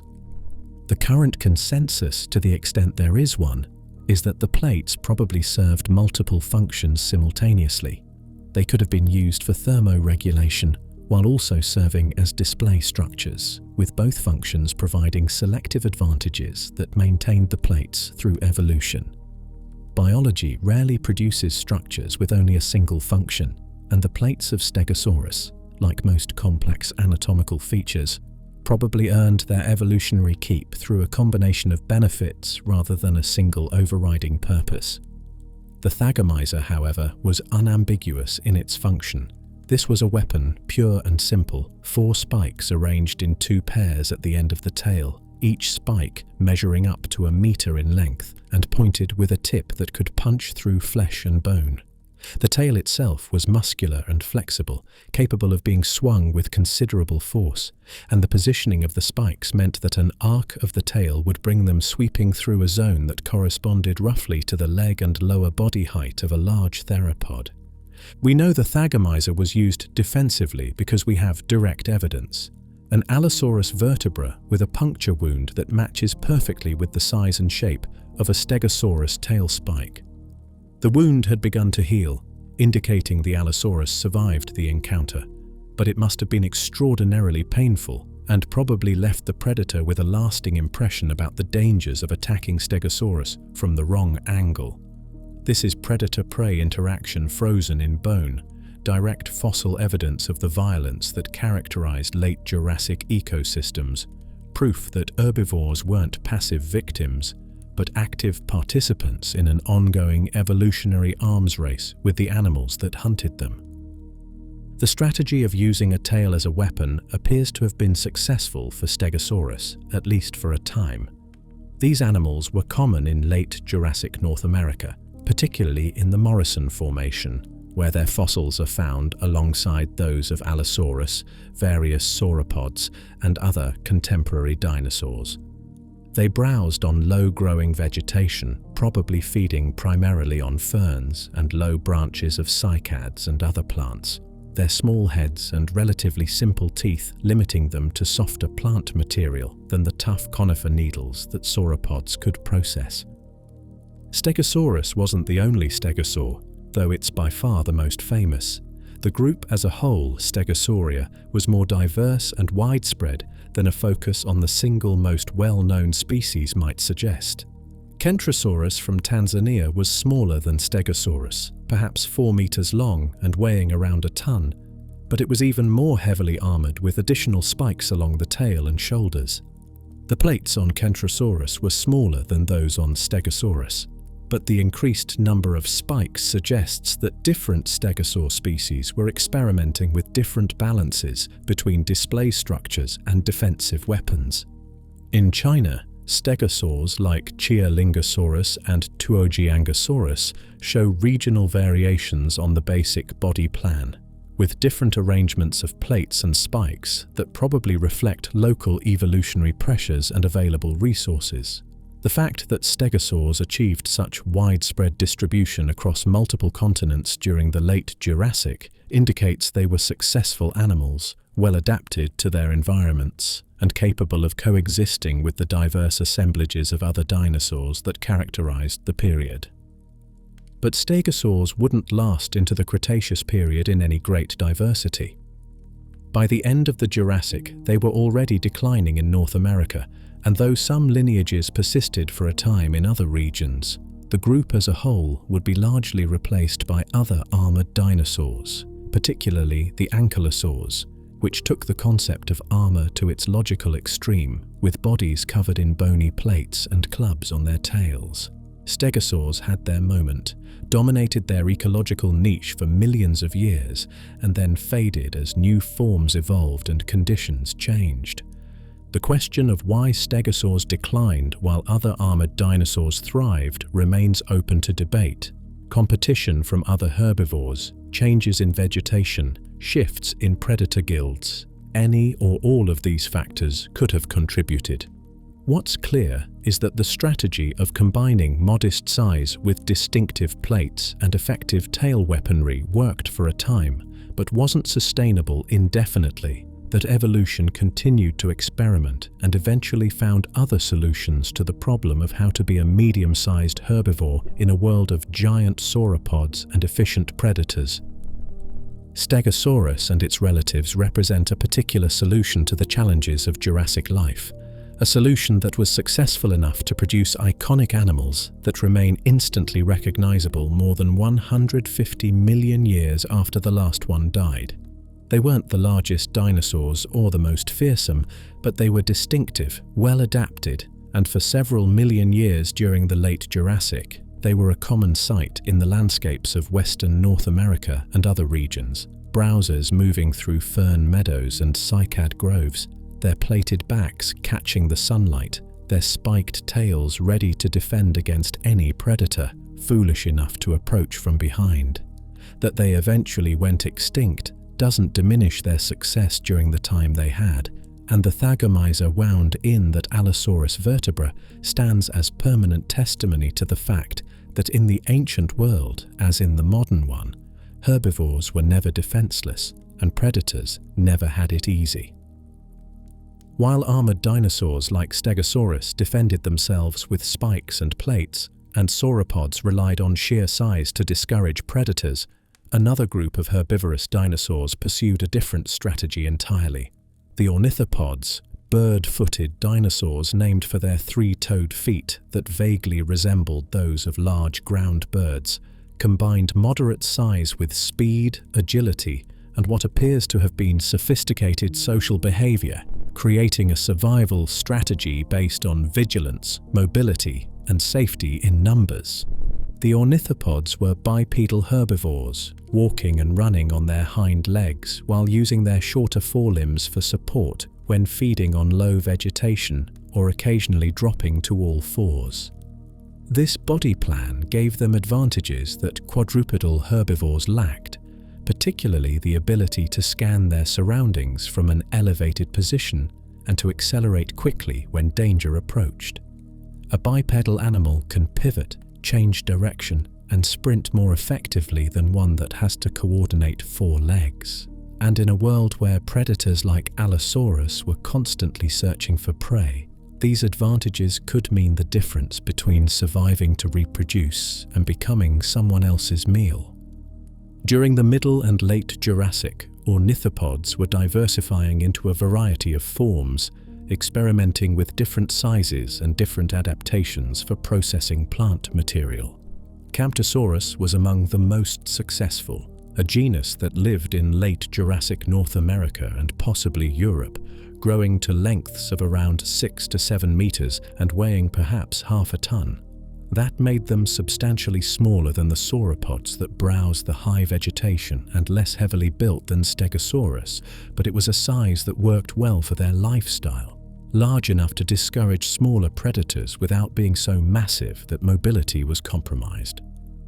The skull of Camptosaurus shows the beginning of innovations that would reach their full expression in later ornithopods during the Cretaceous period. The front of the jaw formed a beak covered in keratin, useful for cropping vegetation, while teeth farther back in the jaw provided surfaces for processing the plant material before swallowing. These weren't the complex dental batteries that would characterize advanced ornithopods like hadrosaurs tens of millions of years later. Those consisted of hundreds of tightly packed teeth that formed continuous grinding surfaces and allowed for extremely efficient chewing. But the teeth of Camptosaurus were more sophisticated than the simple pegs of sauropods, showing wear patterns that indicate at least some degree of chewing was taking place. This ability to chew, even in a relatively primitive form, gave ornithopods access to tougher plant material than they could have processed with a purely gastroliths-based system. While sauropods swallowed vegetation whole and relied on stomach stones and gut bacteria to break it down, ornithopods were doing some of the processing work with their teeth, reducing particle size before digestion and potentially extracting more nutrition from each mouthful of food. This meant they could survive on smaller quantities of vegetation than a sauropod of equivalent size would need, which in turn meant they could exist in higher population densities without depleting their food resources. The evidence for social behavior in ornithopods comes from multiple lines of inference, none of them individually conclusive but collectively suggestive. Fossil trackways show groups of ornithopods moving together, multiple sets of footprints preserved in ancient mud, and indicating that these animals traveled in groups rather than as solitary individuals.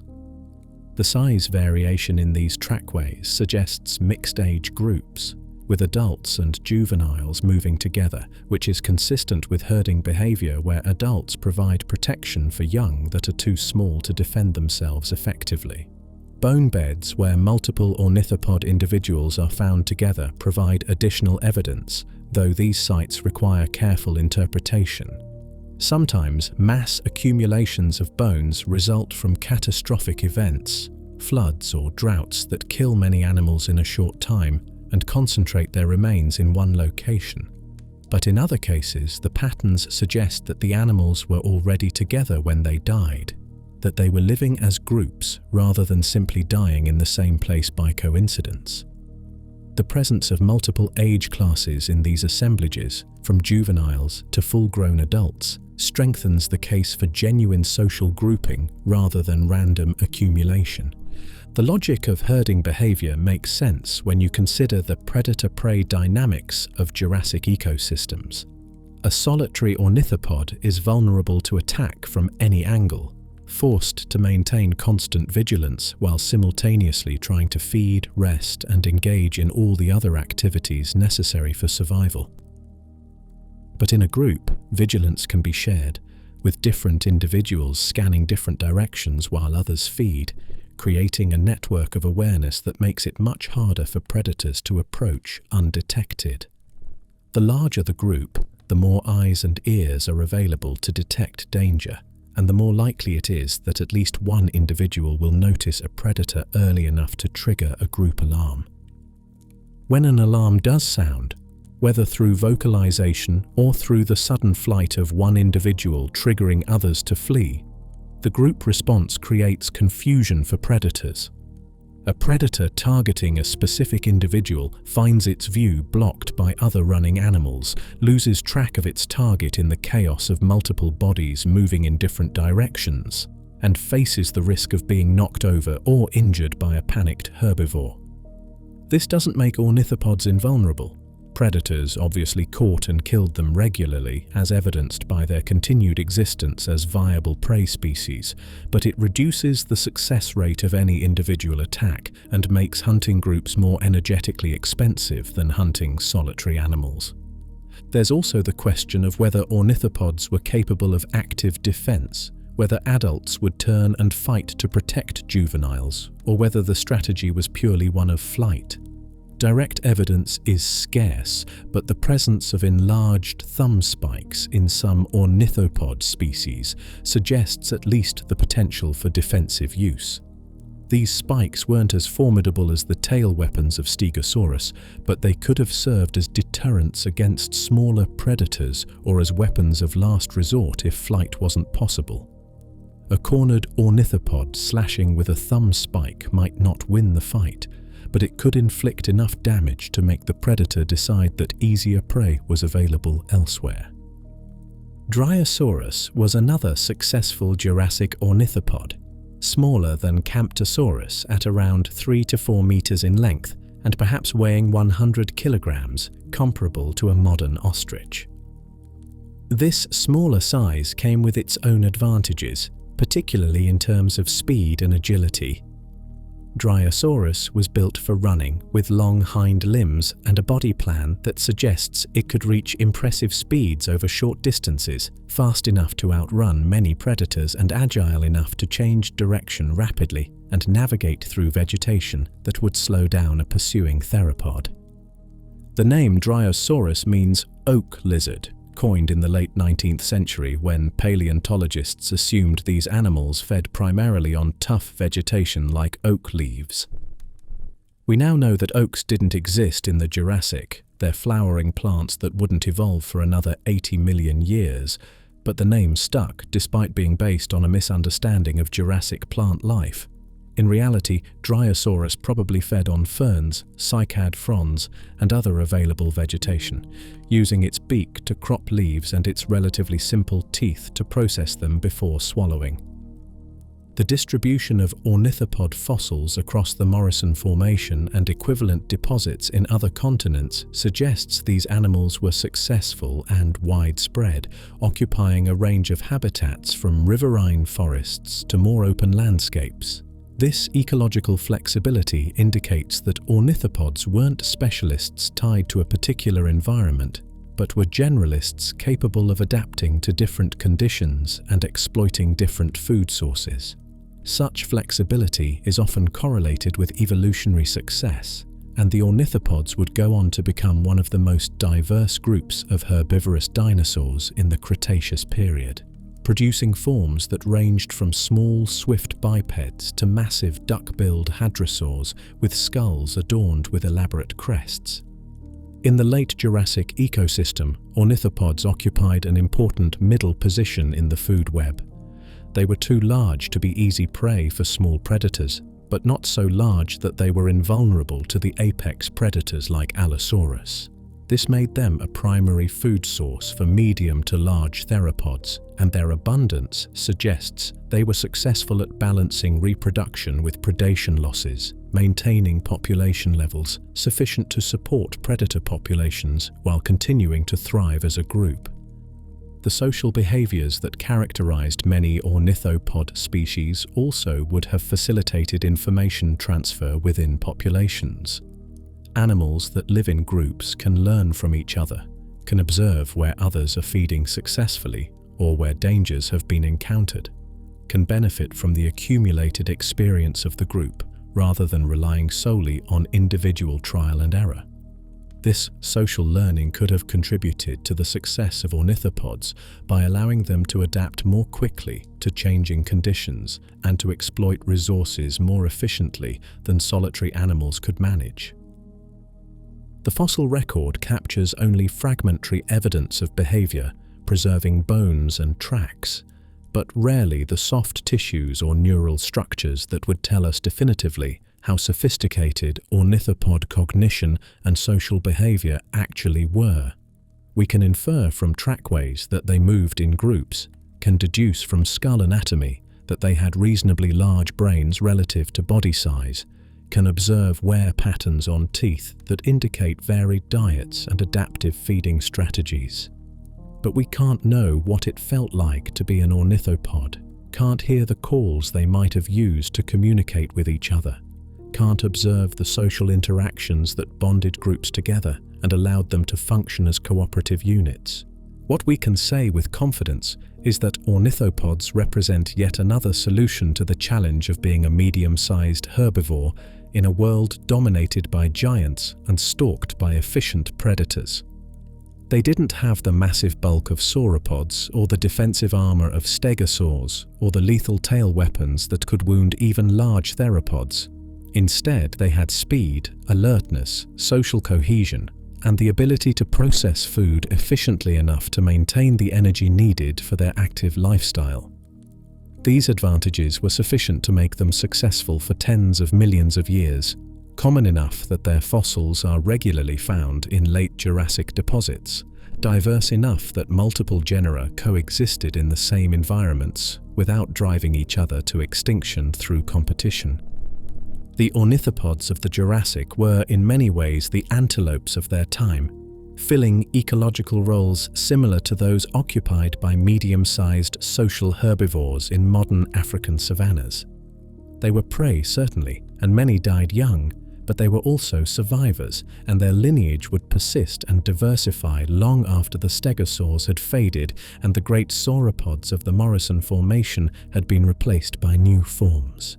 In the great experiment of evolution, the ornithopod strategy, combining mobility, social behavior, and efficient food processing, proved to be one of the most durable solutions to the eternal problem of how to eat plants without being eaten in turn. While dinosaurs diversified across the continents, filling ecological roles from giant browsers to swift predators to armored herbivores moving in herds, the oceans were experiencing their own evolutionary explosion. Marine reptiles, descendants of terrestrial ancestors that had returned to the sea millions of years earlier, had evolved into forms as diverse and specialized as anything on land, and in some cases, they grew even larger than the dinosaurs themselves, becoming the dominant predators in an aquatic realm that covered most of the planet. The transition from land to sea is one of the most dramatic shifts an evolutionary lineage can make, requiring fundamental reorganization of nearly every body system. Terrestrial animals breathe air, support their weight against gravity using legs and spines designed for that purpose, and reproduce by laying eggs on land or giving birth to live young that can survive in air. Marine animals face entirely different challenges. Neutral buoyancy in water means body support works differently. Locomotion requires pushing against a dense medium rather than solid ground. And reproduction has to account for the fact that returning to land might be impossible for an animal that has become fully aquatic. The marine reptiles of the Jurassic had solved these problems through millions of years of evolutionary tinkering, and by the middle and late Jurassic, three major groups dominated the seas, each with its own distinctive body plan and ecological role. Ichthyosaurs were the dolphin analogues, sleek and fast, built for pursuit of agile prey in open water. Plesiosaurs were the long-necked specialists, using their unusual anatomy to hunt in ways no modern animal quite replicates. And pliosaurs, close relatives of plesiosaurs but with dramatically different proportions, were the apex predators, massive, short-necked hunters with jaws powerful enough to crush bone and teeth that could punch through the bodies of other large marine reptiles. Ichthyosaurs, the name means fish lizards, had taken the convergent evolution with fish and dolphins to remarkable extremes. If you could have seen one swimming, you might have mistaken it for a large dolphin at first glance, though a closer look would have revealed the differences. The body was streamlined and torpedo-shaped, the tail ending in a vertical fin rather than the horizontal flukes of a dolphin, and the eyes were enormous, in some species achieving sizes larger than any other vertebrate eye that has ever existed. Those eyes tell us something important about ichthyosaur ecology. Large eyes collect more light and provide better vision in dim conditions, which suggests that at least some ichthyosaurs were hunting in deep water where sunlight doesn't penetrate well, or at night when ambient light levels were low, or both. Ophthalmosaurus, one of the best-known Jurassic ichthyosaurs, had eyes that measured 23 centimeters in diameter, roughly the size of a dinner plate, set in a skull that was under a meter long. This extreme eye size indicates diving behavior, descending into depths where the only available light was the dim blue glow filtering down from the surface, hunting squid and fish in an environment where vision was the primary sense for detecting prey. The skull of ichthyosaurs was elongated into a beak filled with sharp, conical teeth, perfect for grasping slippery prey like fish and squid. The jaws could snap shut quickly, and the teeth, while not specialized for cutting or crushing, were excellent for maintaining grip on struggling victims. Once an ichthyosaur caught something, it typically swallowed it whole or in large pieces, using throat muscles and possibly the assistance of seawater to help slide food down into the stomach.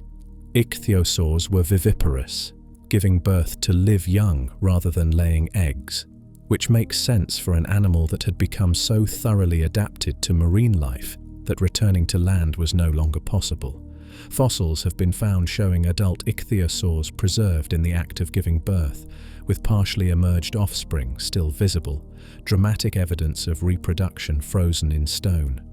The young were born tail first, just as dolphin calves are today, which prevents drowning during the birth process since the head, with its air-breathing nostrils, emerges last and can immediately swim to the surface for that first crucial breath. The largest ichthyosaurs reached impressive sizes, with some species like Temnodontosaurus approaching 12 meters in length and possibly weighing several tons. These were apex predators in their own right, hunting large prey and possibly venturing into deeper waters than their smaller relatives. But ichthyosaurs as a group were already past their peak diversity by the late Jurassic, and though they would persist through the Cretaceous period, they would never again achieve the prominence they had enjoyed in earlier times. The reasons for this decline remain unclear, but competition from other marine reptiles and from large predatory fish may have played a role, squeezing ichthyosaurs into more specialized niches where they could survive but not dominate. Plesiosaurs represented a completely different approach to marine predation. Where ichthyosaurs were built for speed and pursuit, plesiosaurs were built for maneuverability and ambush, using their unique body plan to hunt in ways that exploited their distinctive anatomy. The classic plesiosaur, animals like Plesiosaurus or Cryptoclydus, had a small head on the end of a long neck, sometimes extraordinarily long, extending from a broad flattened body that was propelled through the water by 4 large flippers that functioned something like underwater wings. This body plan seems bizarre at first glance, and it's tempting to dismiss the long neck as some kind of evolutionary excess, but biomechanical studies have shown that it was actually an effective adaptation for a particular hunting strategy. The long neck allowed the head to reach fish and squid in places the bulky body couldn't easily access, among rocks or vegetation, in crevices, behind obstacles, while the body remained relatively stable in the water, providing a platform from which the neck could strike quickly. The neck wasn't especially flexible in most species, couldn't bend into tight curves like a snake, but it didn't need to be. It just needed to extend the hunting range of the head beyond what a short-necked animal could achieve. The teeth of plesiosaurs were long, sharp, and interlocking, designed to trap small, slippery prey. When the jaws closed, the teeth from the upper and lower jaws meshed together, creating a cage from which fish would have difficulty escaping. This is the dental equipment of an animal that feeds on relatively small prey items, not the crushing teeth of a shell feeder or the blade-like teeth of something that takes huge bites from large victims. Plesiosaurs were hunters of fish, squid, and other modest-sized marine animals, numerous enough that a predator could feed continuously on them throughout the day. The flippers were perhaps the most remarkable feature, 4 limbs that had been completely transformed from terrestrial walking legs into swimming organs. Each flipper consisted of elongated bones encased in flesh and strengthened by numerous additional bones called hyperphalanges, extra finger bones beyond the normal number, that extended the flipper length and created a rigid structure capable of generating thrust through water. The 4-flipper system is unique among vertebrates, not seen in modern marine animals, and exactly how plesiosaurs coordinated these limbs during swimming remains a subject of ongoing research and debate. Computer modeling and studies of living sea turtles, which also use 4 flippers for swimming though in different ways, suggest that plesiosaurs probably used a flying motion underwater, moving all 4 flippers in coordinated strokes that resembled the wing beats of birds in air.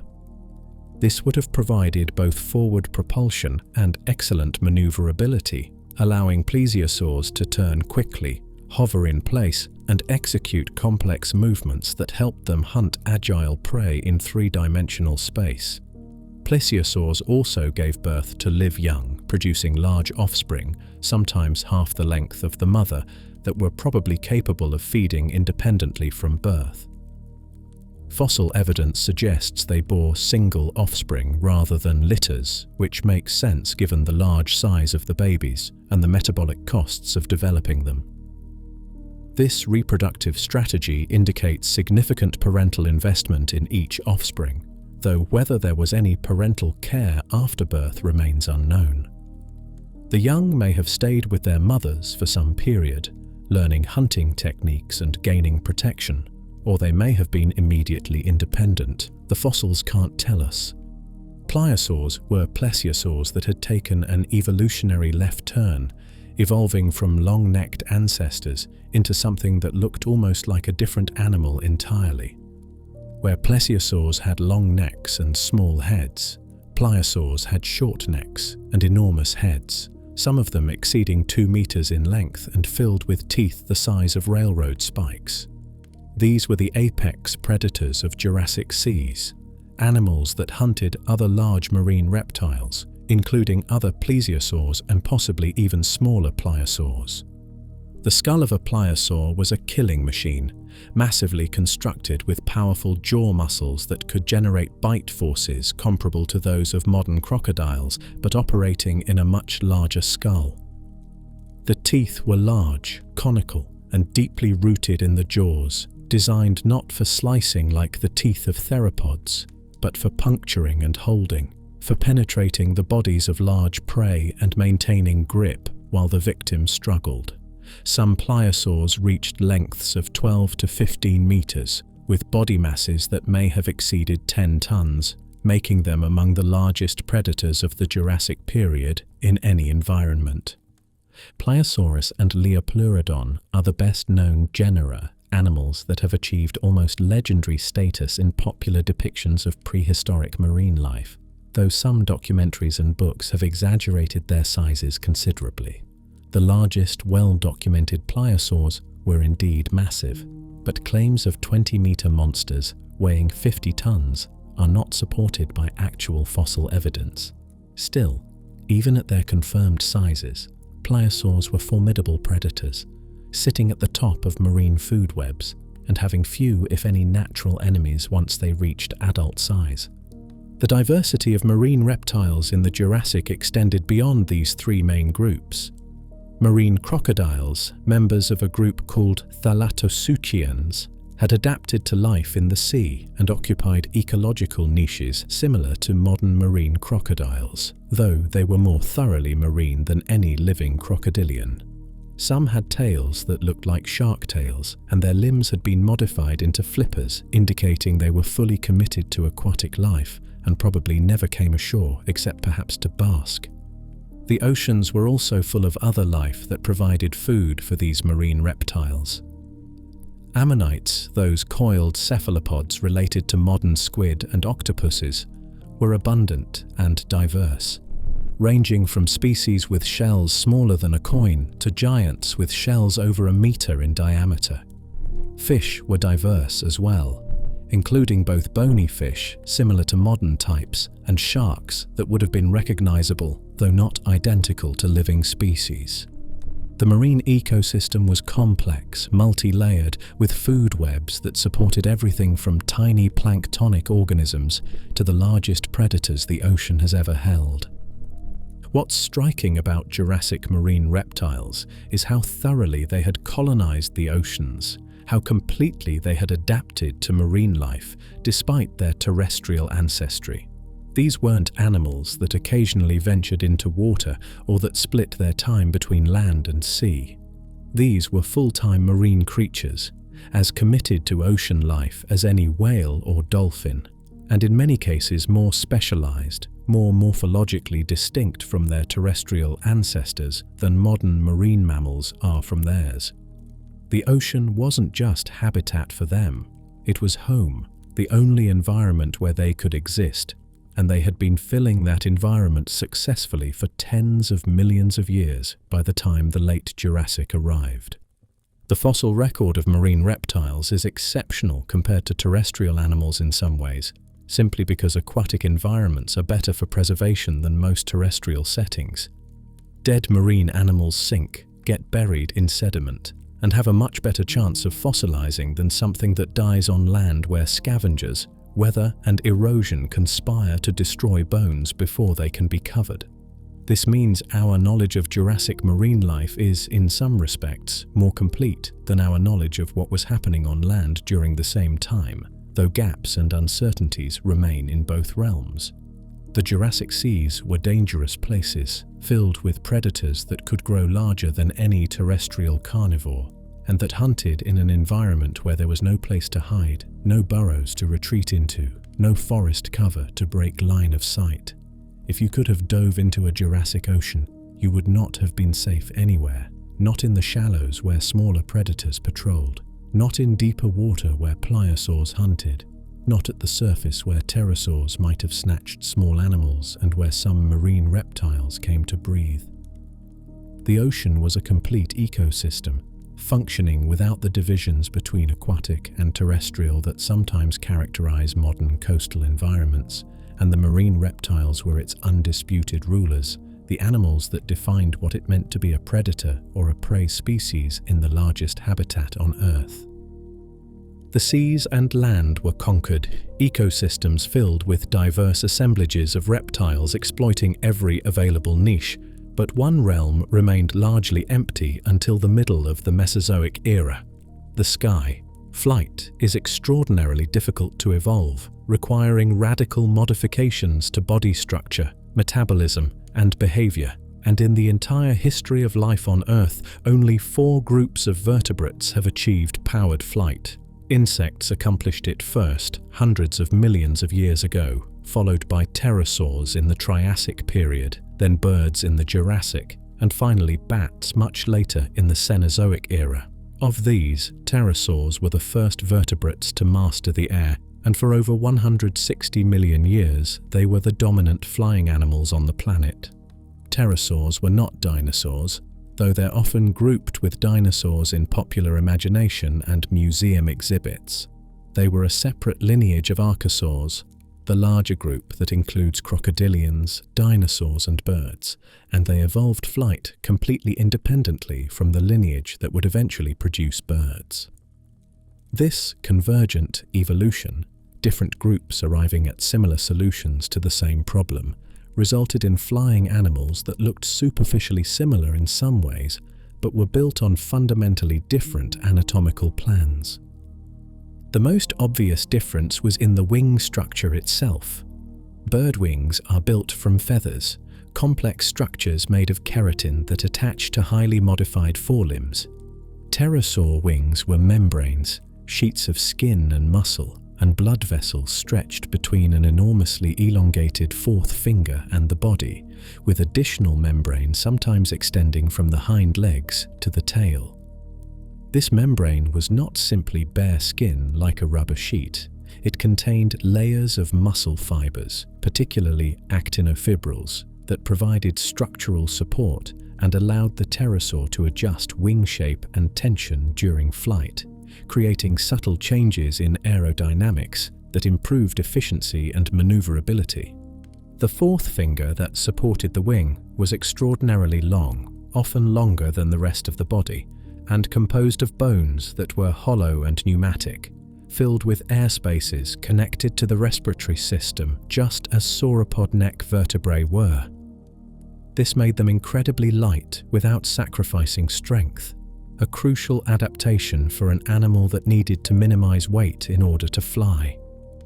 The other three fingers remained shorter and were tipped with claws, useful for climbing, walking, and possibly capturing prey, giving pterosaurs functional hands even while their wings were deployed. Pterosaurs in the Jurassic ranged in size from animals barely larger than sparrows to creatures with wingspans approaching 4 meters, though the true giants of the group wouldn't appear until the Cretaceous period, when some species would achieve wingspans exceeding 10 meters, making them the largest flying animals that have ever existed. The Jurassic pterosaurs were more modest but still diverse, filling ecological niches from coastal fish eaters to inland insectivores, from soaring specialists to animals that probably spent considerable time walking on the ground. Two major groups characterized Jurassic pterosaurs, distinguished primarily by tail length. The Rhamphorhynchoids, named after Rhamphorhynchus, one of the best-known members, had long tails that extended well beyond the body, sometimes with a diamond-shaped vein at the tip that acted as a rudder during flight.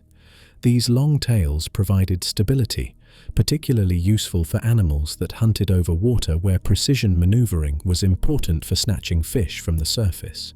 Rhamphorhynchus itself was beautifully preserved in the Solnhofen limestone, with fossils showing not just the bones, but also impressions of the wing membranes and even stomach contents that revealed a diet of fish and squid. The pterodactyloids, represented in the Jurassic by Pterodactylus and its relatives, had dramatically reduced tails, sometimes mere stubs, and had compensated for the loss of that stabilizing structure by developing larger heads and modifying their bodies to shift the center of gravity forward.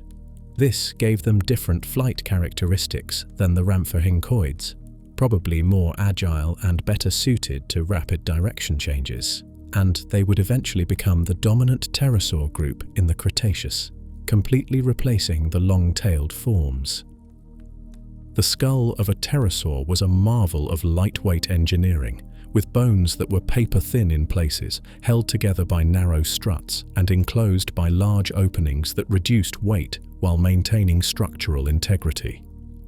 The jaws were filled with teeth in most Jurassic species, though later Cretaceous forms would evolve toothless beaks, and these teeth varied considerably depending on diet. Fish eaters had long, sharp teeth that interlocked when the jaws closed, creating a cage for slippery prey. Insectivores had smaller, more numerous teeth suited for grabbing and crushing small prey items. Some pterosaurs may have had specialized diets that we can only guess at based on tooth morphology and jaw mechanics. The eyes were large, as you'd expect in animals that hunted from the air and needed excellent vision to spot prey or navigate while flying. The brain was also relatively large and showed expansion of the areas associated with vision and with the complex motor control necessary for flight, particularly the cerebellum, which coordinates movement. This indicates that pterosaurs were probably quite intelligent by reptilian standards, capable of the sophisticated spatial reasoning and rapid decision-making that successful flight demands. One of the most revolutionary discoveries about pterosaurs came from exceptional preservation sites, particularly in Kazakhstan and China, where fossils showed clear evidence of pycnofibers, hair-like structures covering the body that were probably used for insulation. This proved that pterosaurs were not cold-blooded reptiles like lizards or crocodiles, but were likely warm-blooded, maintaining elevated body temperatures through metabolic heat production. This makes sense for flying animals, since flight is energetically expensive and requires sustained muscular effort that generates substantial heat. A warm-blooded metabolism would allow pterosaurs to remain active regardless of ambient temperature, giving them access to ecological opportunities that cold-blooded flyers would miss. The question of how pterosaurs launched into flight has generated considerable debate and research. Small pterosaurs could probably leap into the air using their hind legs, flapping hard to gain altitude, similar to how small birds take off. But larger pterosaurs, particularly the giants that would appear in the Cretaceous, faced a different challenge. Recent biomechanical studies suggest they used all 4 limbs for launching, essentially doing a kind of pole vault using their wings as arms, pushing off the ground with both forelimbs and hind limbs simultaneously to achieve the velocity needed to become airborne. This quadrupedal launch would have allowed even very large pterosaurs to take off from level ground without needing cliffs or running starts. Once airborne, pterosaurs were apparently excellent flyers, capable of soaring for long periods using updrafts and thermal currents to stay aloft with minimal energy expenditure. The wing structure, with its adjustable membrane, allowed for fine control of lift and drag, and the large wings relative to body mass gave them low wing loading, which meant they could fly slowly without stalling and could maneuver in confined spaces. Different species probably had different flight styles. Some built for sustained soaring over open water, others for quick, agile flight through forests or over rough terrain. The fossil record from the Solnhofen limestone is particularly revealing about pterosaur ecology because preservation was so exceptional in those fine-grained sediments. We have specimens showing wing membrane structure in detail, revealing blood vessels and muscle fibers, proving that wings were complex organs rather than simple skin flaps. We have fossils with stomach contents intact, documenting what specific individuals ate in their final meals. We even have trackways showing how pterosaurs walked when they were on the ground, and these prints reveal that they moved quadrupedally, walking on all 4s with their wings partially folded, their distinctive gait quite different from the bipedal stride of birds. This terrestrial competence suggests that pterosaurs weren't exclusively aerial animals that only landed to roost or nest. They probably spent considerable time on the ground or on cliffsides, walking around, socializing, hunting small prey, engaging in all the activities that constitute daily life, but that leave far less evidence in the fossil record than the spectacular flying adaptations do. The idea of a pterosaur as an animal that lived its entire life in the air, never landing except when exhaustion forced it down, is romantic but almost certainly false. Like birds, pterosaurs were animals that could fly, not animals that could only fly. Reproduction in pterosaurs remains somewhat mysterious, though we have some evidence from fossilized eggs and from very young individuals that show features consistent with being able to fly or at least glide shortly after hatching. This suggests that pterosaurs, unlike modern birds, did not have an extended period of parental care where flightless young remained in nests while adults brought food. Instead, the young may have been largely independent from an early age, though possibly staying near parents or congregating in groups for protection. The eggs were soft-shelled and leathery rather than hard-shelled like bird eggs, another difference between these 2 groups of flying reptiles. The diversity of pterosaurs in the Jurassic, while impressive, was just the beginning of their evolutionary story. The group would continue to diversify through the Cretaceous period, producing forms that ranged from tiny insectivores to enormous soaring specialists with wingspans that exceeded those of small aircraft.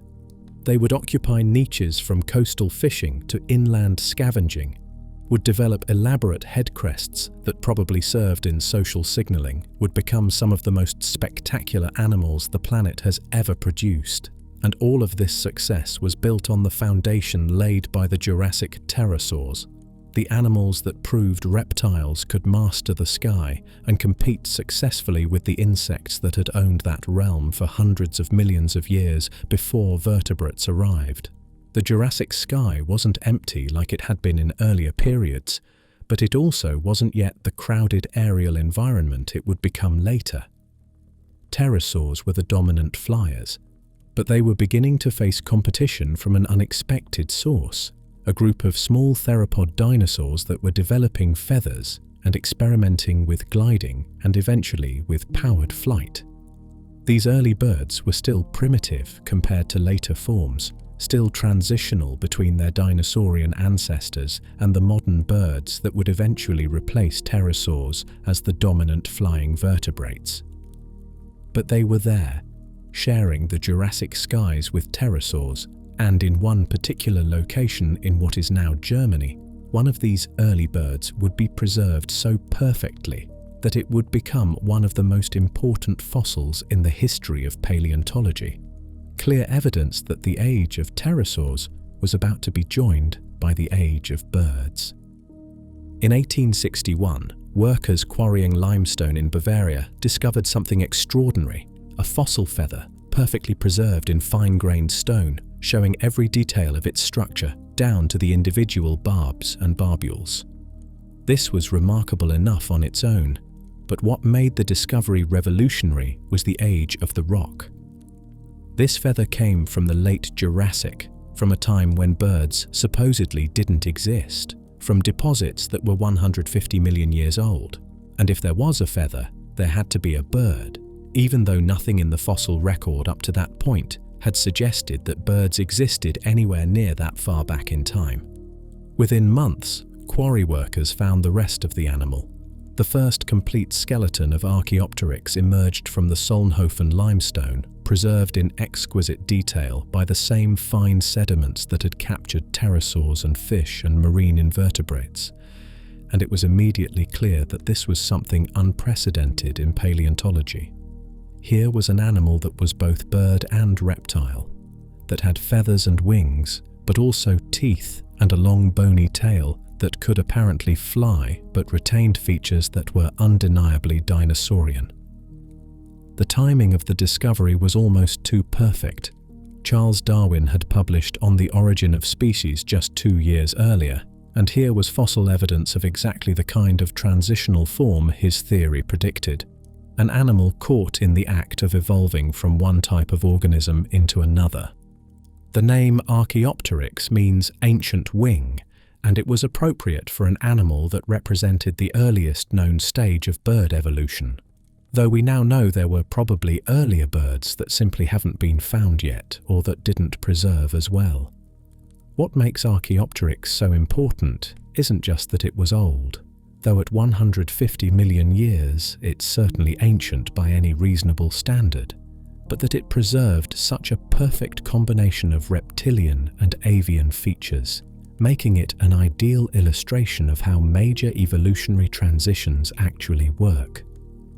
Evolution doesn't produce sudden leaps from one body plan to another.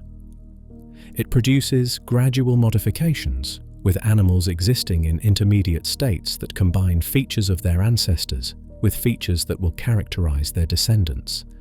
And Archaeopteryx was precisely such an intermediate. The size of Archaeopteryx was modest, roughly comparable to a modern raven, with a body length of about 50 centimeters and a wingspan of approximately 70 centimeters. Weight estimates place it around 500 to 1,000 grams, light enough that flight was feasible, but substantial enough that it couldn't have been a weak flyer limited to brief gliding. The body proportions were still somewhat dinosaur-like, with a long tail and a relatively long neck, but the forelimbs had been transformed into wings, and those wings bore true feathers, asymmetrical flight feathers with the same structure you'd find on a modern bird. Those feathers are crucial evidence for flight capability because asymmetry in flight feathers is specifically adapted for generating lift and controlling airflow. Symmetrical feathers, like the body feathers that provide insulation, can't create the aerodynamic forces necessary for sustained flight, but asymmetrical feathers, with their leading edge narrower than their trailing edge, are precisely engineered for moving through air and generating lift. The fact that Archaeopteryx had asymmetrical flight feathers means it could fly, though probably not with the power and agility of modern birds. The wing structure itself was interesting because it retained 3 separate fingers, each tipped with a curved claw. Modern birds have lost the distinction between fingers, fusing them into a single structure that supports the wing, but Archaeopteryx still had recognizable digits that could move independently, and that probably served functions beyond just flight. The claws might have been used for climbing trees, for grasping branches while perching, or possibly even for capturing prey, giving Archaeopteryx a versatility that fully aerial birds might lack. The skeleton shows a mixture of features that tells the story of where birds came from and where they were going. The skull had large eye sockets, suggesting good vision, which makes sense for an animal that needed to navigate while flying and to spot prey or threats from a distance. But unlike modern birds, which have lightweight beaks made of keratin and no teeth, Archaeopteryx had a full set of small, sharp teeth set in jaws made of bone. These teeth were probably used for catching and holding prey, insects, small vertebrates, whatever an animal of that size could overpower, and their presence confirms that Archaeopteryx was still quite reptilian in its feeding ecology. The tail was long and bony, composed of more than 20 vertebrae extending well beyond the body, quite unlike the short fused tail bones that support the tail feathers of modern birds. This long tail was covered with feathers arranged in pairs along its length, creating a feathered tail that probably served as a rudder during flight, helping with steering and stability. The trade-off was weight. That bony tail added mass that modern birds avoid by having extremely reduced tail skeletons. But for an animal that was still evolving the mechanics of flight, the stability provided by a long tail might have been worth the cost in increased weight. The legs were strong and built for grasping with the reversed toe that characterizes perching birds, suggesting that Archaeopteryx spent time in trees and could grip branches effectively. This has led to ongoing debate about whether Archaeopteryx was primarily an arboreal animal that glided or flew from tree to tree, or whether it lived more on the ground and flew up into trees for safety or to roost. The evidence isn't definitive, and the answer might be that it did both, moving between ground and trees depending on circumstances, using flight as one tool among several for navigating its environment.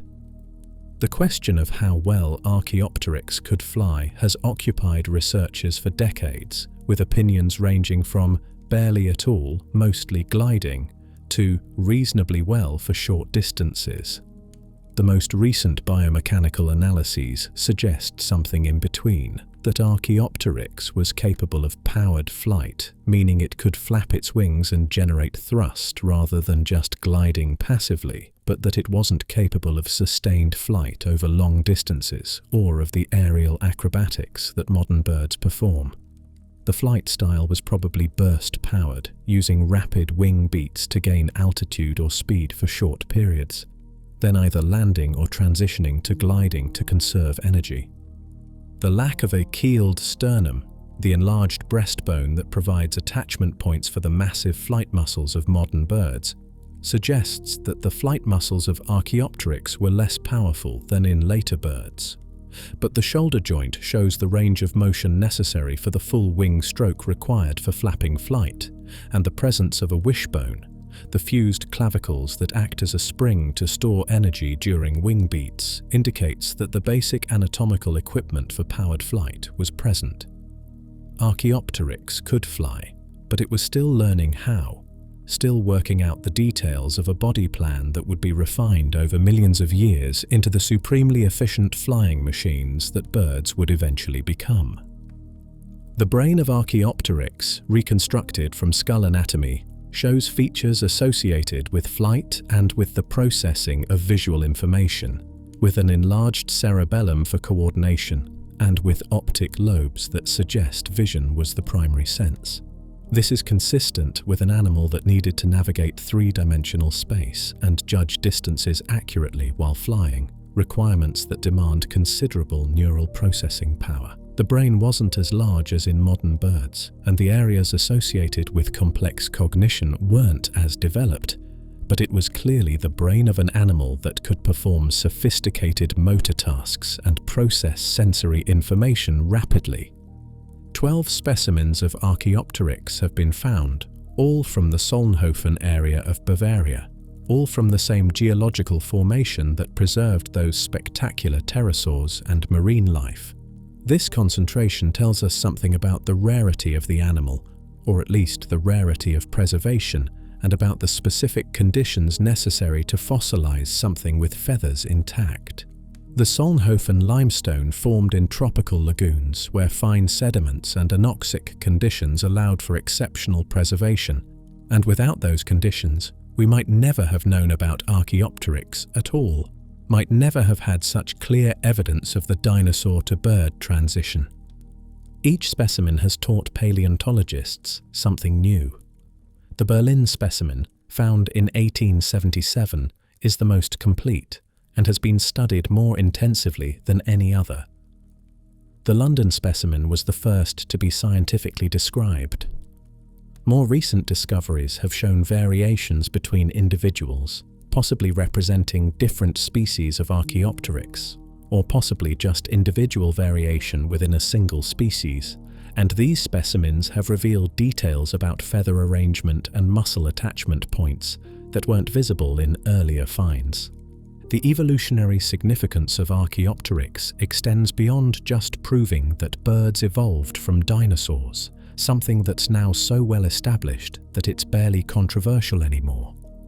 What Archaeopteryx demonstrates is how evolutionary transitions happen, how complex structures like flight feathers and wings can evolve gradually, with each step providing some advantage that natural selection can act upon. Feathers didn't evolve for flight. They probably first appeared in small theropod dinosaurs as insulation, keeping warm-blooded animals warm, and only later were co-opted for other functions like display, and eventually for flight.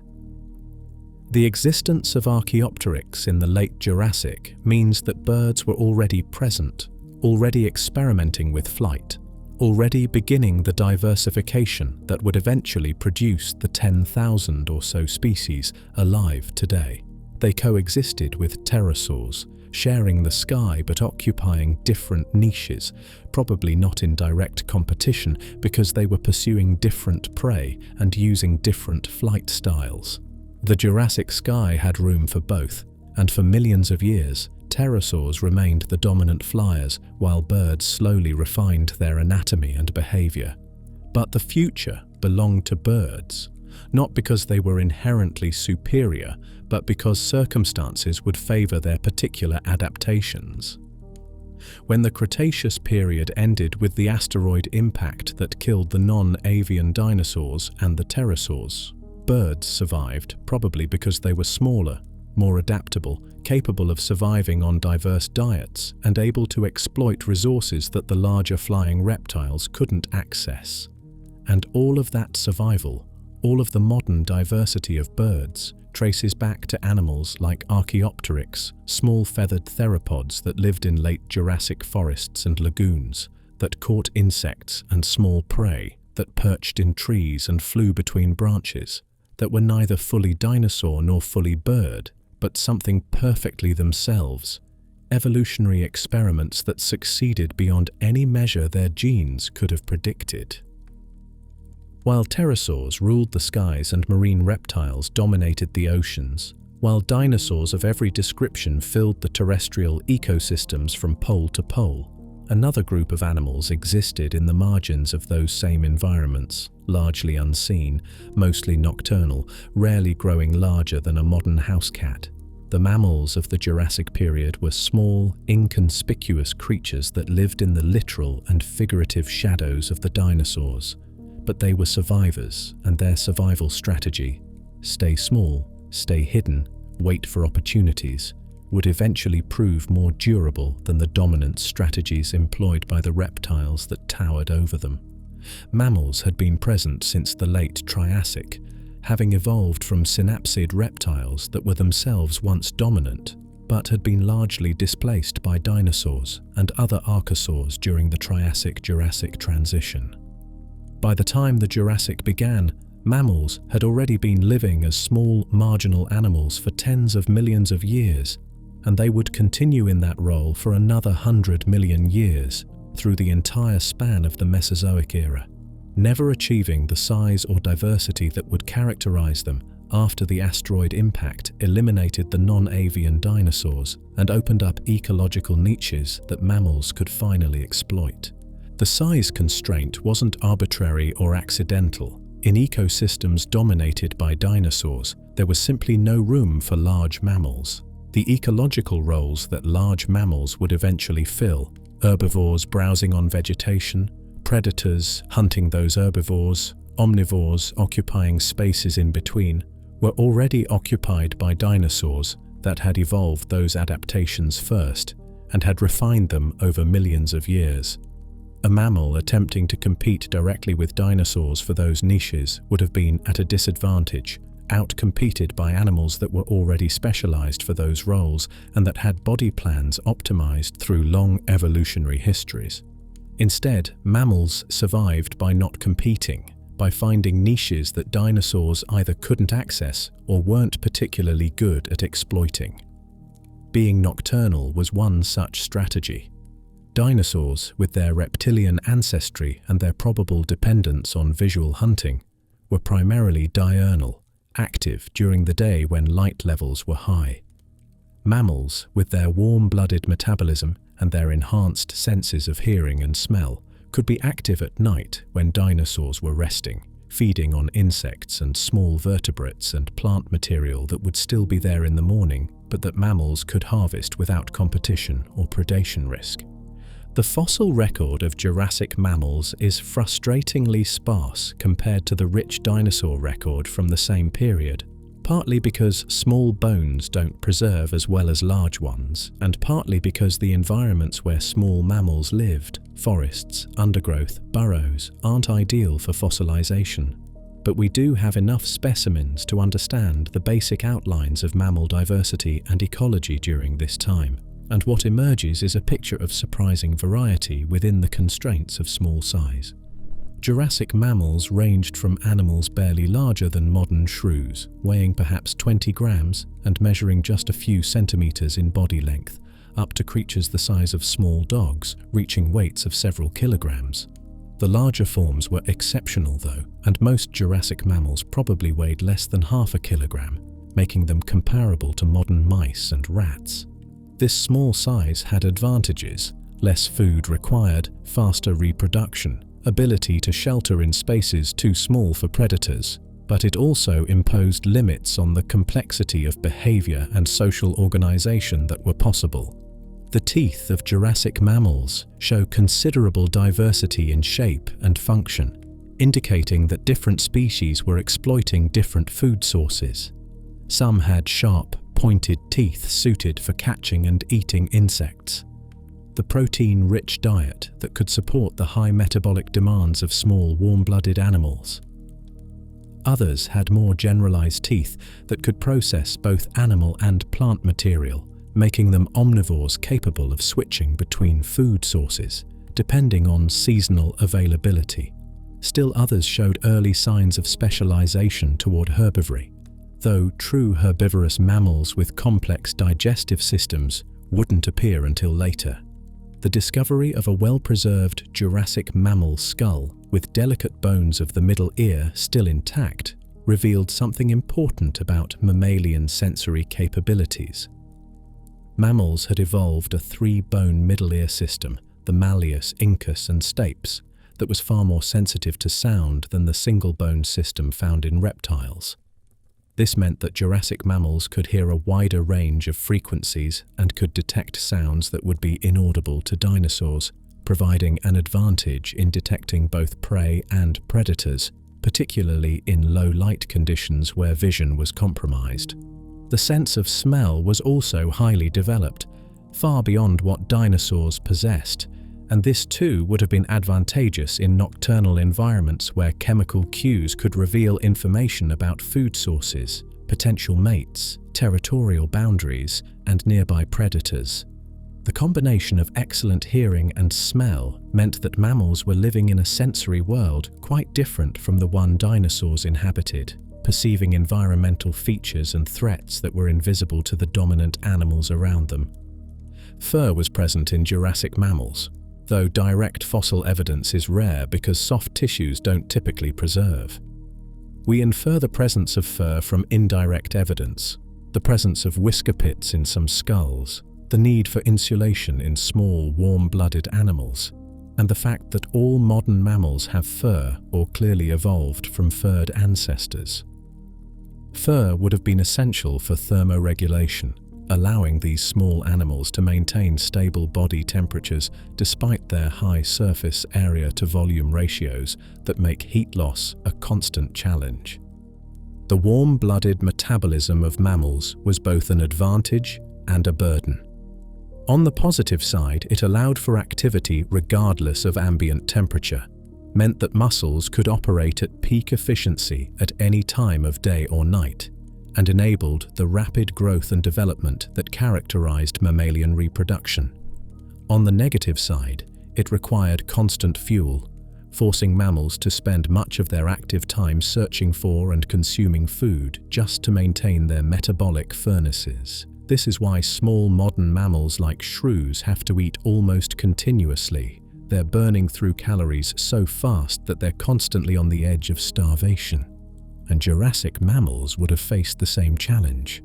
Reproduction in Jurassic mammals was diverse, with different groups employing different strategies.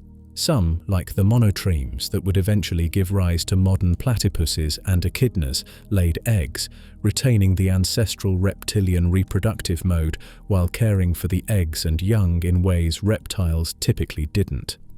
Others had evolved viviparity, giving birth to live young, though these early viviparous mammals probably produced very underdeveloped offspring that required extended parental care, similar to modern marsupials. The placental mammals that would eventually dominate wouldn't fully emerge until the Cretaceous period, but the foundations for that reproductive strategy were being laid by Jurassic ancestors. The ecological role of Jurassic mammals was primarily that of insectivores and small omnivores, filling niches comparable to those occupied by modern shrews, mice, and small opossums. They were part of the food web, certainly, undoubtedly preyed upon by small theropods, by early snakes, by other predators that could catch them. But they were also predators themselves, consuming enormous quantities of insects and contributing to the regulation of insect populations. In this role, they would have been important for ecosystem function, even if they weren't conspicuous or diverse compared to other vertebrate groups. Some Jurassic mammals were arboreal, living in trees and exploiting resources in the canopy that ground-dwelling animals couldn't easily access. This required adaptations for climbing, grasping hands or feet, good coordination, probably enhanced spatial awareness, and these arboreal specialists were the ancestors of many later mammal groups, including primates.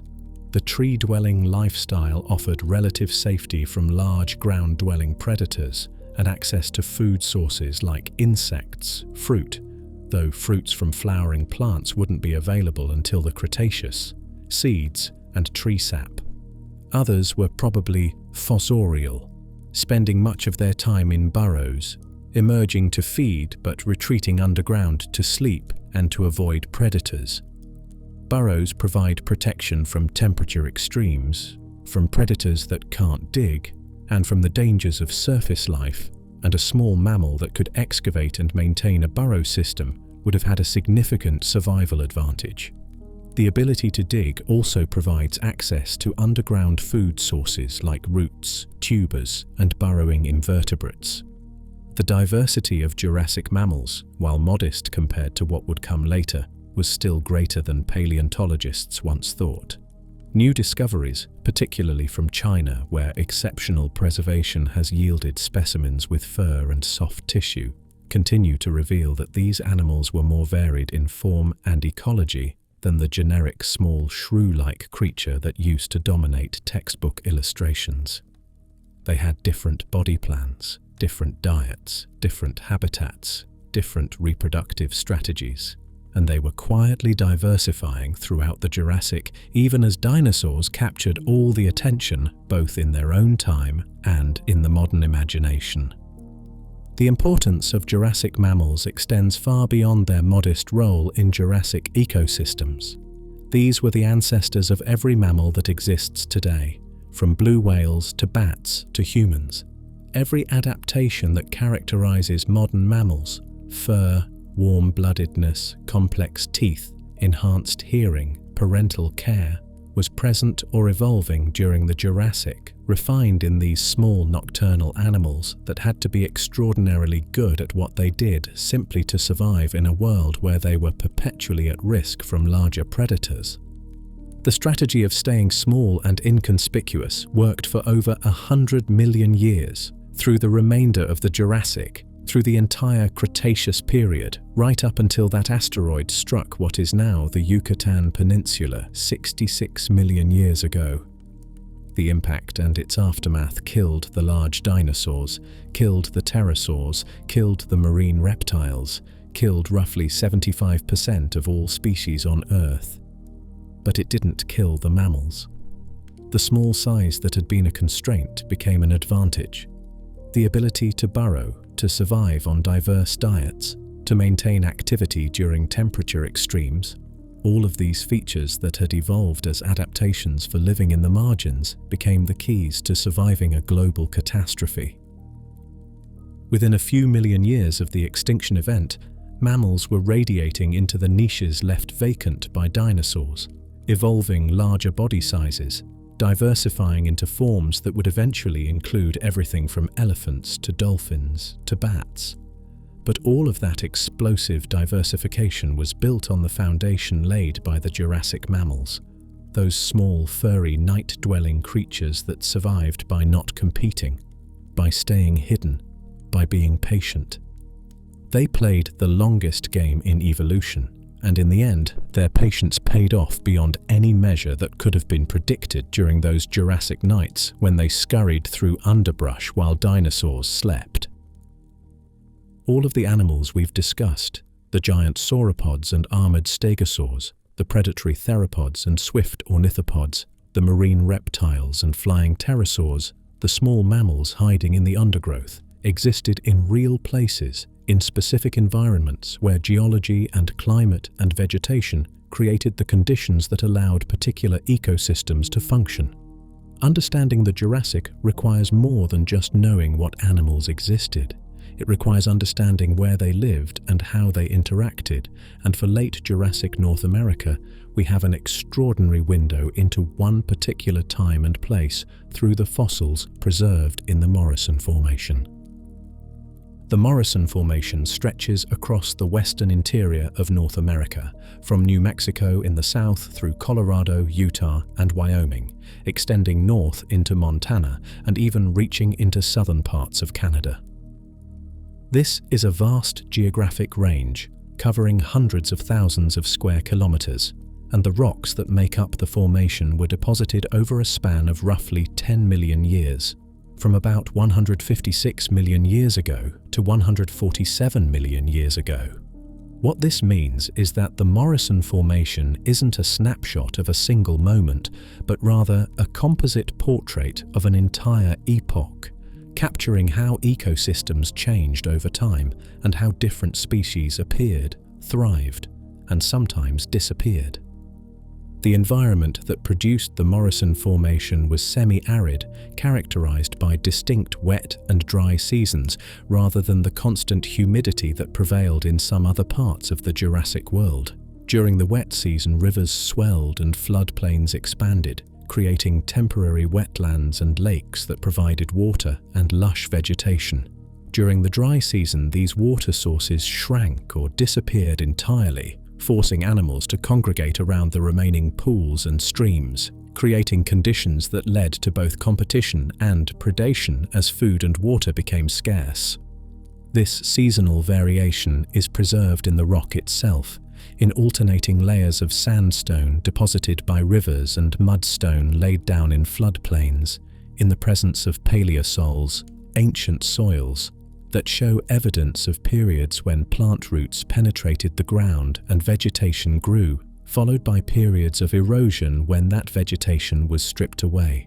Reading these rocks is like reading a diary of environmental change, and what they record is a landscape in flux, responding to seasonal rainfall patterns and to longer-term climate variations that played out over thousands of years. The geography of Morrison times was dramatically different from what you see if you visit these areas today. The Rocky Mountains didn't exist yet, at least not in their current form, though the geological processes that would eventually raise them were beginning. Instead of mountains, the western interior of North America was a vast lowland basin, relatively flat, cut through by river systems that flowed from highlands to the east and west toward a shallow sea that covered parts of what is now Utah and Colorado. These rivers meandered across floodplains, changing course frequently, depositing sediment during floods and cutting new channels during periods of high flow. The vegetation was typical of the late Jurassic: conifers, cycads, ferns, ginkgos, the same assemblage we've discussed before, but arranged here in patterns determined by water availability and soil conditions. Along the rivers and around permanent water sources, gallery forests grew, with tall conifers providing canopy and ferns carpeting the understory. In drier areas between the rivers, vegetation was sparser, creating open woodlands or even areas that were essentially fern prairies, stretches of low-growing plants with only scattered trees providing isolated patches of shade. This mosaic of habitats supported remarkable diversity. The Morrison Formation has yielded more complete dinosaur skeletons than perhaps any other geological formation in the world, and the species list reads like a roll call of late Jurassic giants. Camarasaurus was the most abundant sauropod, its fossils common enough that paleontologists have specimens representing every growth stage from juveniles to full adults, allowing unprecedented insight into how these animals developed and how their body proportions changed as they grew. An adult Camarasaurus measured around 15 meters in length and weighed perhaps 25 tons, making it substantial but not the largest sauropod in its environment. Diplodocus was longer but lighter, reaching lengths that could exceed 25 meters from nose to tail tip, but maintaining a relatively graceful build that kept its weight to perhaps 15 tons. The extremely long neck and even longer tail made Diplodocus instantly recognizable, and the tail in particular seems to have been specialized as a weapon, thin enough near the tip that some researchers have suggested it could be cracked like a whip, creating sonic booms that would serve as communication signals or possibly as deterrents to predators.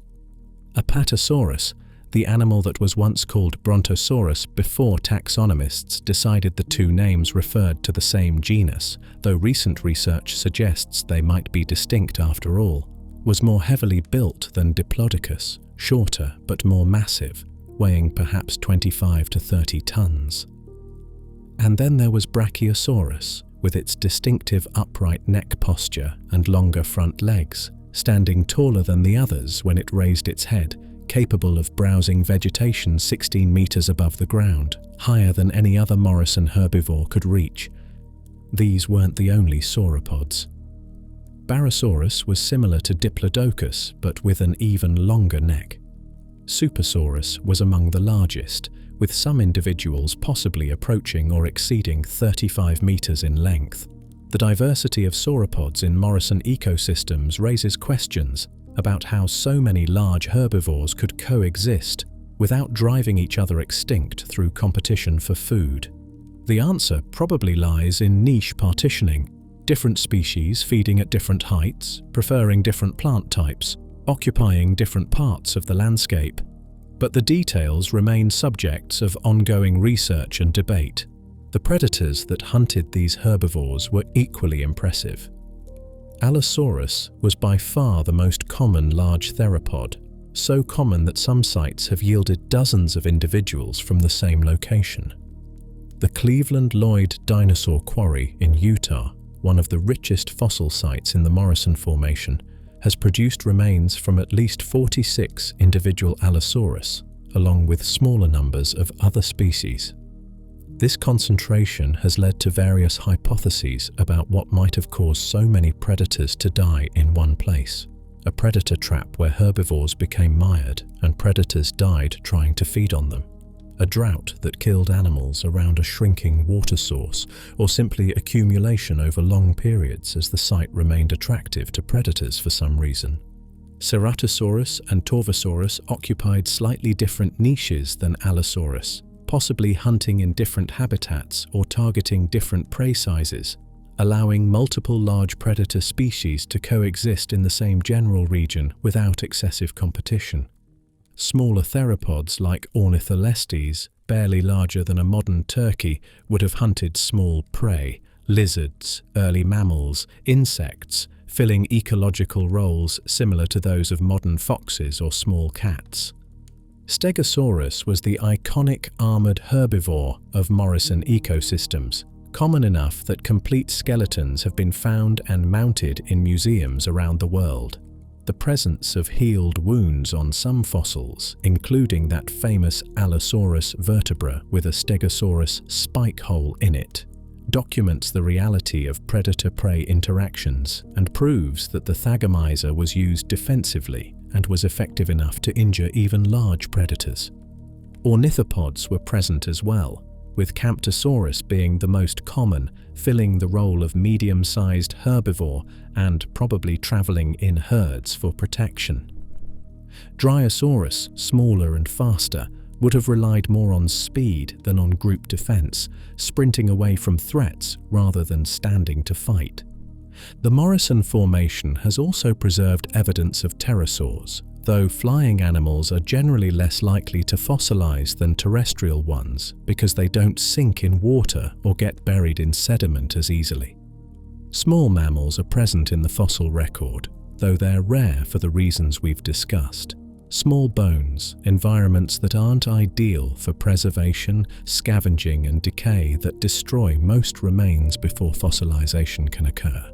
What makes the Morrison Formation particularly valuable for paleontology isn't just the number of fossils or even their exceptional preservation in some cases, but the fact that we have enough material to begin reconstructing not just individual species, but entire ecosystems. We can look at the relative abundance of different species and make inferences about food web structure, about which animals were common and which were rare, about how energy flowed through the system from plants to herbivores to predators. We can examine the geological context and understand how seasonal changes in water availability would have affected animal distributions, forcing migrations or concentrations around permanent water during dry periods. The Morrison Formation shows us a world where diversity was high but not evenly distributed, where some species like Allosaurus and Camarasaurus were abundant, while others like Brachiosaurus and Torosaurus were less common, where small animals lived alongside giants, where the landscape itself was dynamic and changing in response to seasonal rainfall and longer-term climate fluctuations. This was a functioning ecosystem, complex and interconnected, and the fossils preserved in Morrison rocks allow us to reconstruct it with a level of detail that's rarely possible for ancient environments. When you visit sites like Dinosaur National Monument, where you can see a wall of Morrison Formation rock embedded with bones, femurs and vertebrae and ribs from multiple individuals, sometimes overlapping, creating a jumbled mass that represents catastrophic mortality events, followed by rapid burial. You're looking at real deaths, at moments when something happened, a flood perhaps or a drought, that killed multiple animals at once or in quick succession. These aren't abstractions or reconstructions. These are actual bones from actual animals that died in this specific place during the late Jurassic, and they've been waiting in the rock for 150 million years for someone to find them and tell their story. The Morrison Formation extends our understanding beyond what individual fossils can reveal. A single Allosaurus skeleton tells us about Allosaurus anatomy. Multiple skeletons from the same site, representing different age classes, tell us about growth patterns, about how common Allosaurus was, about where it lived and died. Dozens of skeletons from multiple sites across hundreds of kilometers tell us about geographic distribution, about whether different populations showed variation, about how the species as a whole was distributed across the late Jurassic landscape of Western North America. And when you combine the Allosaurus data with data from all the other species found in the Morrison Formation, when you add in the geological information about ancient river channels and floodplains and seasonal wetlands, when you include the plant fossils that tell you what vegetation looked like, suddenly you're not just studying individual species anymore. You're studying an entire world, a slice of deep time preserved well enough that you can begin to understand not just what lived then, but how it lived, what ate what, where different species congregated, how ecosystems responded to environmental change. This is the power of exceptional fossil formations like the Morrison. They transform paleontology from a collection of isolated facts about ancient animals into a genuine science of ancient ecosystems, allowing us to ask and sometimes answer questions about how life worked in the deep past, about whether the principles that govern modern ecosystems also applied 150 million years ago, about what happens when climates change or when new predators appear or when food sources shift. The Morrison Formation isn't just a source of museum specimens, though it's certainly that. It's a laboratory for understanding how life assembles itself into functioning systems, and the fact that we have this window into the late Jurassic means we can understand that period in ways that would be impossible if we only had scattered fossils with no environmental context. The Morrison Formation shows us what late Jurassic ecosystems looked like in North America, but ecosystems don't exist in isolation. And understanding the Jurassic requires looking at what was happening elsewhere in the world during the same time period. For that, we turn to Bavaria in southern Germany, where a very different environment during the same late Jurassic interval produced one of the most remarkable fossil deposits in the history of paleontology, the Solnhofen limestone, a formation so exceptional in its preservation that it has revealed details about ancient life that would be completely invisible in ordinary fossils. The Solnhofen limestone formed in a tropical archipelago, a collection of islands and shallow lagoons in what was then the Tethys Sea, the vast ocean that separated the northern and southern supercontinents during the Jurassic. The lagoons were isolated from the open ocean by reefs and sandbars, creating bodies of water that became stratified with normal oxygenated water at the surface and anoxic, oxygen-depleted water at depth. This stratification was crucial for preservation because it meant that animals that died and sank to the bottom weren't scavenged or torn apart by bottom-dwelling organisms. There were no bottom-dwelling organisms in the anoxic zone, nothing that could survive without oxygen. The water chemistry was also unusual, with high salinity levels that inhibited bacterial decay and with fine calcium carbonate sediments that settled continuously from the water column, covering dead organisms quickly and gently before they could decompose or be disturbed. The result was a kind of preservation known to paleontologists as a Lagerstätte, a German word meaning storage place, used to describe deposits where exceptional preservation captures details that ordinary fossilization destroys. Soft tissues, feathers, wing membranes, stomach contents, even the faint impressions of body outlines. All of these can be preserved in Lagerstätten like Solnhofen. The age of the Solnhofen deposits overlaps with the Morrison Formation, spanning roughly from 151 million years ago to 149 million years ago during the Tithonian stage of the late Jurassic. This means that while Allosaurus was hunting Stegosaurus in the seasonal floodplains of western North America, the animals preserved at Solnhofen were living and dying in their tropical lagoons half a world away, giving us snapshots of two completely different environments existing simultaneously.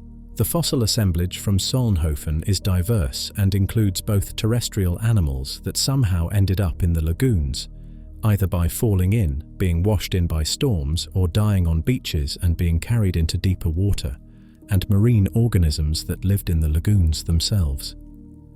Flying animals are particularly well represented, probably because they flew over the water and occasionally fell in when exhausted or during storms, and this has made Solnhofen the premier site for understanding pterosaurs and early birds. Rhamphorhynchus is one of the most common pterosaurs in the Solnhofen deposits, preserved so beautifully that you can see the outline of the wing membranes, the long tail with its diamond-shaped vein at the tip, and in some specimens even the throat pouch that suggests these animals caught fish by skimming the water surface.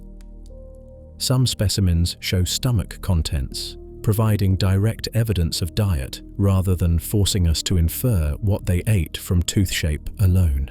This level of detail transforms our understanding of how these animals lived, changing them from skeletal reconstructions into real creatures with specific behaviors and ecological roles.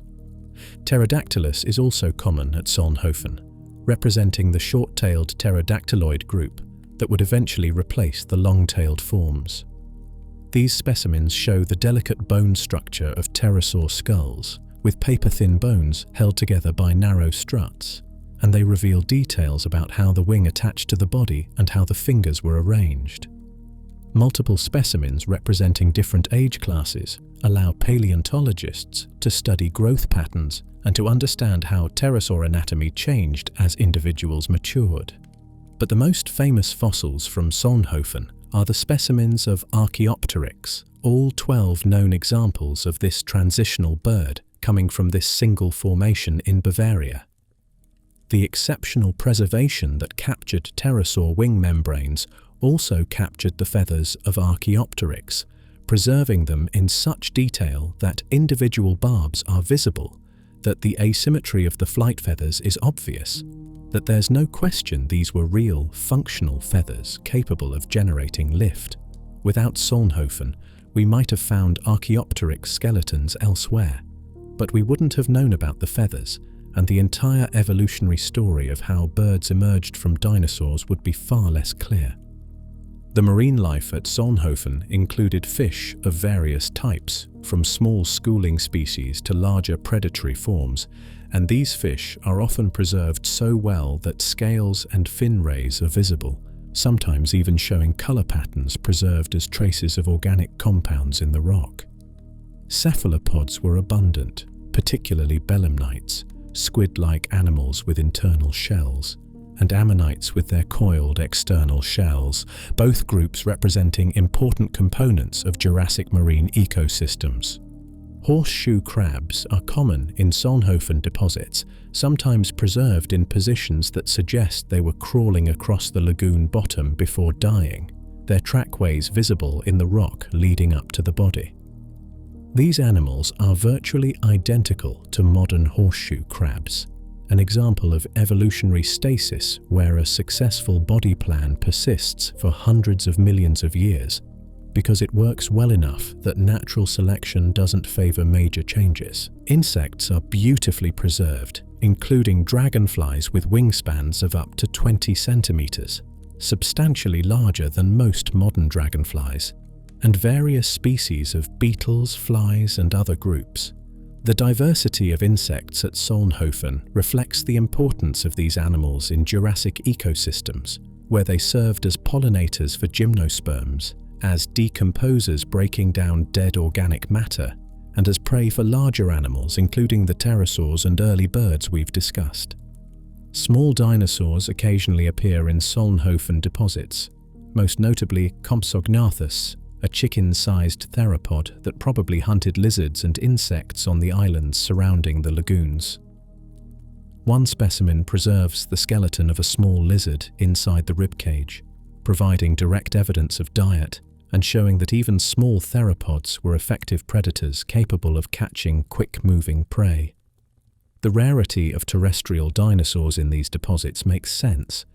The lagoons were marine environments, and land animals would only be preserved if they somehow ended up in the water, which wasn't common. The geological context of Solnhofen is important for understanding why preservation was so exceptional. The limestone itself is extremely fine-grained, composed of calcium carbonate particles that settled out of the water slowly and evenly. When a dead organism sank to the bottom, it was covered by this fine sediment, which molded around it precisely, capturing surface details before decay could obliterate them. The anoxic conditions at the bottom meant that bacterial activity was minimal, slowing the decomposition process and allowing mineralization to begin before soft tissues had completely degraded. This combination of factors, rapid burial, fine sediments, anoxic conditions, chemical inhibition of decay, occurs rarely in nature, which is why Lagerstätten are exceptional rather than typical. Most organisms that die don't fossilize at all, and among those that do fossilize, the vast majority preserve only hard parts like bones and shells, while soft tissues vanish without a trace. Solnhofen represents conditions where everything aligned perfectly for preservation, creating a deposit that has been invaluable for understanding Jurassic life. The economic value of Solnhofen limestone has contributed to the discovery of fossils. The fine-grained, uniform texture of the limestone made it ideal for lithographic printing, a technique developed in the late 18th century where images are etched onto smooth stone surfaces and then transferred to paper through printing. Quarries were opened to extract this lithographic limestone, and as workers split the stone into thin slabs, they occasionally found fossils. Some were discarded, considered imperfections in otherwise valuable printing stones, but others were recognized as scientifically important and ended up in museums or private collections. This commercial extraction has continued for over 2 centuries, and fossils continue to emerge from Solnhofen quarries even today.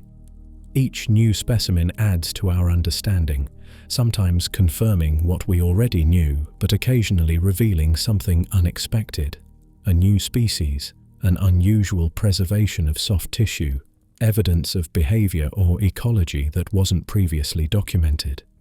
The ongoing nature of this discovery process means that Solnhofen remains an active research site, not just a historical source of important fossils. The comparison between Morrison and Solnhofen reveals how different environments preserve different aspects of ancient life.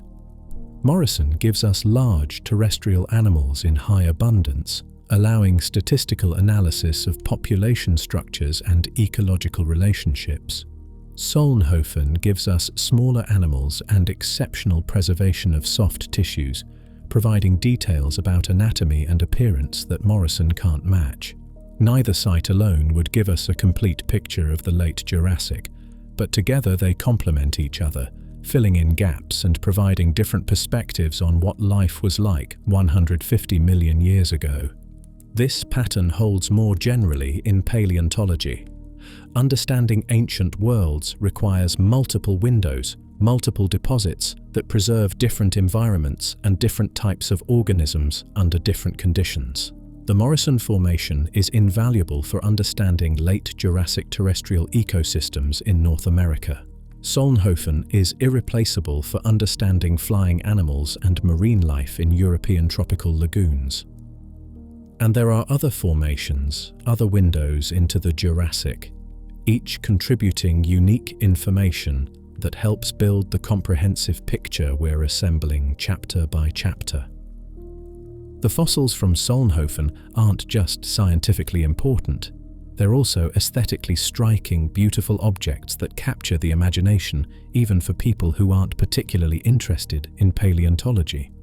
A slab of Solnhofen limestone with a perfect Archaeopteryx or a Rhamphorhynchus spread out like a pressed flower is art as much as it is science. A glimpse of deep time rendered visible. Stone that holds the shape of creatures that lived and died when Europe was tropical islands, and when the animals we consider typical of the modern world didn't yet exist. This combination of scientific value and aesthetic appeal has made Solnhofen fossils prized by museums and collectors, and it has ensured that new discoveries receive attention and study rather than being overlooked or discarded. The Morrison Formation showed us North America, Solnhofen revealed Europe, and now we turn to Africa, to a third exceptional window into the late Jurassic world. The Tendaguru Formation in southeastern Tanzania preserves fossils from roughly the same time period as Morrison and Solnhofen, providing a southern perspective on Jurassic life and allowing paleontologists to ask whether the patterns seen in the northern hemisphere held true across the globe, or whether southern ecosystems were developing along different trajectories. The Tendaguru beds were deposited in an environment quite different from either Morrison's seasonal floodplains or Solnhofen's tropical lagoons. This was a coastal setting, with river deltas flowing into shallow seas, creating a transitional zone where freshwater met saltwater and where both terrestrial and marine organisms could be preserved. During the late Jurassic, this part of Africa was positioned farther south than it is today, closer to the equator, experiencing tropical conditions with high rainfall and lush vegetation growing along the river systems that drained toward the coast. The geological context reveals alternating layers of sandstones and mudstones, indicating fluctuating sea levels and shifting coastlines, where the ocean advanced and retreated across the landscape over geological time. Some layers contain marine fossils, shells of mollusks, remains of marine reptiles, occasional fish, while other layers preserve terrestrial dinosaurs, showing that the environment oscillated between marine and terrestrial conditions as sea levels rose and fell. This mixing of marine and terrestrial fossils in the same formation tells us about an environment in flux, where neither land nor sea completely dominated, but where both realms contributed to the fossil assemblage. The discovery and excavation of Tendaguru represents one of the great achievements in the history of paleontology, though the story is complicated by colonial history. In the early 20th century, when Tanzania was German East Africa, paleontologists from Berlin organized massive excavations at Tendaguru, employing hundreds of local workers to extract dinosaur bones from the surrounding rock. These expeditions lasted from 1909 to 1913, working through brutal conditions in remote locations, and they succeeded in recovering enormous quantities of fossil material, over 225 tons of plaster-jacketed bones that were carried by workers to the coast, shipped to Germany, and eventually prepared and studied in Berlin. The ethics of these colonial-era expeditions are problematic by modern standards, and the question of who owns fossils removed from Africa during the colonial period remains contested. But whatever the moral complexities, the scientific result was the recovery of some of the most complete dinosaur skeletons ever found, including specimens that remain among the finest examples of sauropod anatomy available to researchers. The mounted skeleton of Giraffe titan, originally called Brachiosaurus branchi, but now recognized as a distinct genus, that stands in the Museum für Naturkunde in Berlin, is based on Tendaguru material, and it's one of the largest mounted dinosaur skeletons in the world, an iconic specimen that has informed our understanding of sauropod biology for over a century. Giraffatitan was the giant of Tendaguru, comparable in many ways to Brachiosaurus from the Morrison Formation, but showing some anatomical differences that eventually led taxonomists to separate them into distinct genera. The body plan was similar: long neck held relatively upright, longer forelimbs than hind limbs, massive body supported on columnar legs. But Giraffatitan appears to have been slightly lighter in build, and details of the skull and limb proportions differ enough to justify generic distinction. An adult Giraffatitan reached lengths of around 22 meters and may have weighed 30 to 40 tons, placing it among the largest land animals, but not quite reaching the extreme sizes achieved by some other sauropods. The presence of a Brachiosaurus-like sauropod in both North America and Africa during the late Jurassic raises interesting questions about biogeography and continental connections. By the late Jurassic, Pangaea had been fragmenting for tens of millions of years, and the Atlantic Ocean was widening. But Africa and North America weren't yet as separated as they are today.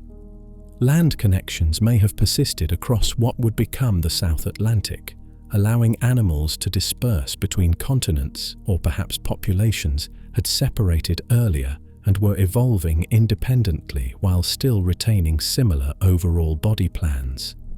The biogeographic details remain unclear, but the similarities between Morrison and Tendaguru faunas suggest that late Jurassic dinosaur communities weren't completely isolated by geography. Dicraeosaurus was another sauropod found at Tendaguru, smaller than Giraffatitan and with a much shorter neck, reaching lengths of around 12 to 13 meters. The neural spines of the vertebrae were extraordinarily tall and bifurcated, giving the back a distinctive profile that probably supported muscles or ligaments involved in neck control.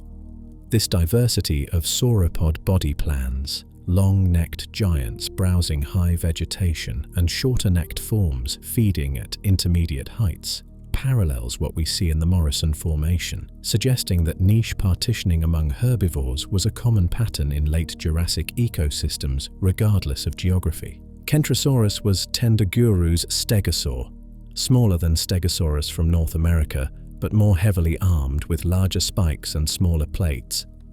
An adult Kentrosaurus measured about 4 to 5 meters in length and weighed perhaps a ton, making it substantially smaller than its North American cousin but no less distinctive.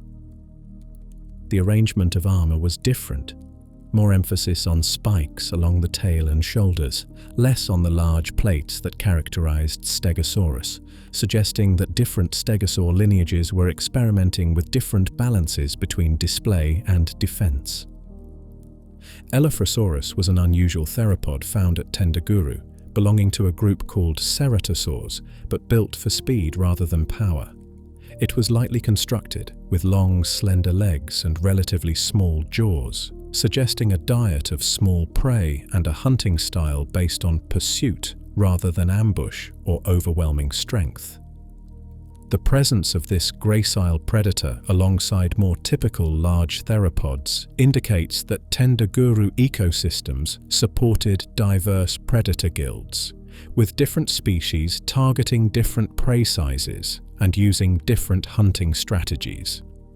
The theropod diversity at Tendaguru wasn't as well documented as at Morrison, partly because predators are always rarer than herbivores in ecosystems, and partly because the focus of early excavations was on the spectacular sauropods rather than on less complete theropod material.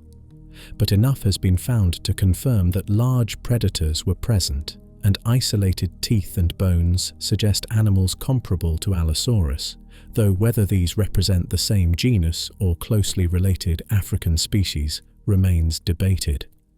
What's particularly interesting about Tendaguru is what it reveals about late Jurassic marine environments adjacent to dinosaur habitats.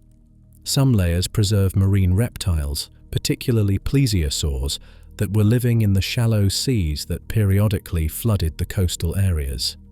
These marine fossils are intermixed with terrestrial dinosaur remains in ways that suggest the coastline was dynamic, advancing and retreating, with river deltas building out into the sea and then being submerged as sea levels rose.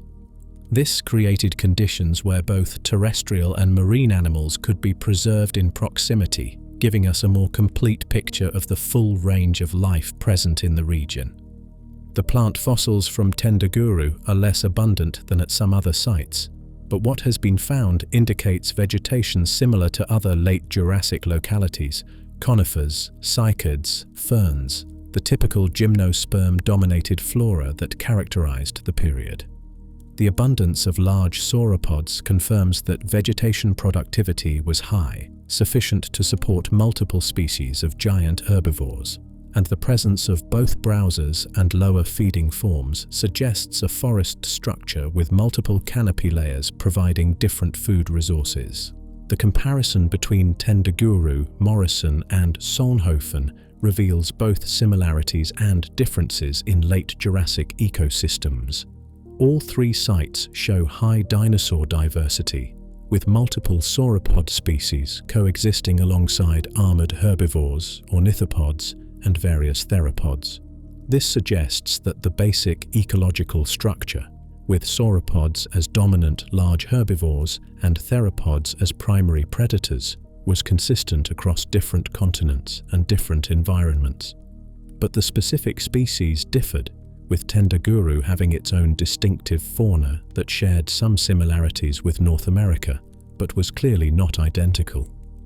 This pattern of similarity at the ecological level, but difference at the species level, is exactly what you'd expect from populations that had been separated long enough for speciation to occur, but not so long that entirely different body plans had evolved.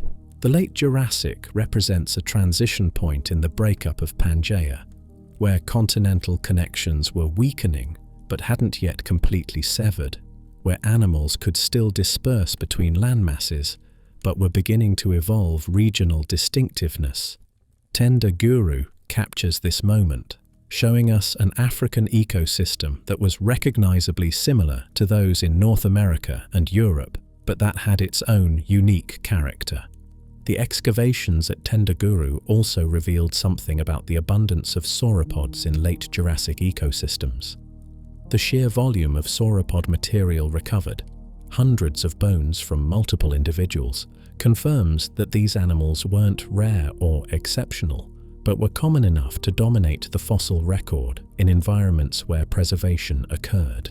This abundance supports the interpretation that sauropods were the primary large herbivores of their time, fulfilling ecological roles similar to those occupied by elephants or bison in modern ecosystems, present in sufficient numbers to shape vegetation structure through their feeding and to support predator populations through their role as prey. Modern paleontological work at Tendaguru continues, with Tanzanian and international researchers conducting new excavations and re-examining material from the early 20th century expeditions using modern techniques. These ongoing studies continue to refine our understanding of Tendaguru fauna and to place it in the broader context of late Jurassic biogeography. The material removed during the colonial period remains in European museums, but collaborative research and digital scanning technologies are making that material increasingly accessible to scientists worldwide, and there's growing recognition that future discoveries should remain in Tanzania, where they can contribute to both scientific research and to local museums and education. The Tendaguru Formation adds another piece to the puzzle of understanding the late Jurassic world. It confirms that the patterns seen in North America, sauropod dominance, diverse theropod predators, armored herbivores, weren't unique to Morrison ecosystems, but were general features of late Jurassic terrestrial life. It shows that Africa had its own distinctive fauna while still participating in the broader patterns that characterized the period. And it demonstrates that exceptional fossil preservation can occur in coastal environments where terrestrial and marine realms meet, creating deposits that capture both the land animals and the marine life that lived in adjacent waters, giving us a more complete picture of late Jurassic biodiversity than any single environment could provide alone. We've visited specific locations, the Morrison Formation, Solnhofen limestone, Tendaguru beds, and seen what life looked like in particular places during particular moments of the late Jurassic. Now we need to step back and look at the bigger picture to understand what all these snapshots collectively reveal about the late Jurassic as a whole. What emerges from this broader view is a period of extraordinary diversity and ecological complexity, a time when terrestrial ecosystems reached a level of development that wouldn't be matched again until well into the Cretaceous period, and in some ways not even then. The late Jurassic was, in many respects, the golden age of the dinosaurs. The term golden age risks romanticism, but it's justified by the evidence. Dinosaur diversity during the late Jurassic was at its highest point in the entire Jurassic period, with more genera, more species, and more ecological variety than existed in earlier epochs. The sauropods had reached their peak in terms of both size and abundance, dominating landscapes as the primary large herbivores across multiple continents. The theropods had diversified into an array of forms from small insectivores to massive apex predators, each occupying distinct niches in complex food webs. Armored dinosaurs, ornithopods, early birds, pterosaurs, marine reptiles. Every major group that had appeared earlier in the Mesozoic was thriving, and many were at their most diverse. This wasn't accidental. The late Jurassic benefited from ideal conditions that had been building for millions of years.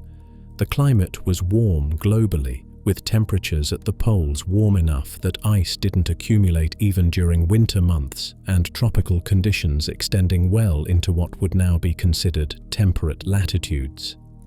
There were no ice caps anywhere on Earth, which meant that sea levels were high, flooding low-lying continental areas and creating extensive shallow seas and coastal environments that provided additional habitats for both marine and terrestrial life. The warm climate supported high vegetation productivity. Plants grew year-round in many regions, and even areas with seasonal variation in rainfall had periods of lush growth during wet seasons that provided abundant food for herbivores. The forests of conifers and cycads, the fern prairies and gallery forests along rivers, all of these plant communities were functioning at high productivity levels, converting sunlight and water and carbon dioxide into biomass that could support the enormous populations of herbivorous dinosaurs that characterized the period. Water was generally available, though not uniformly distributed. River systems were extensive, draining from highlands into shallow seas, creating networks of freshwater habitats that supported fish, amphibians, crocodilians, and the turtles and other organisms that lived in and around those waterways. Seasonal wetlands formed during rainy periods, providing temporary habitats that some species exploited while others migrated to follow water availability. The dynamic nature of water distribution created environmental heterogeneity, with different habitats available in different seasons, forcing animals to be mobile or adaptable rather than remaining in fixed locations year-round. This environmental complexity supported ecological complexity. In the Morrison Formation ecosystems, we see multiple sauropod species coexisting, each probably specializing on different vegetation types or feeding at different heights, partitioning resources in ways that reduced direct competition. The theropods showed similar partitioning, with small species hunting insects and small vertebrates, medium-sized species taking ornithopods and juvenile sauropods, and the largest predators capable of attacking even adult sauropods when necessity or opportunity presented itself. Armored herbivores occupied yet another niche, relying on defense rather than size or speed, and ornithopods filled the role of medium-sized social herbivores that modern ecosystems assign to animals like deer or antelope.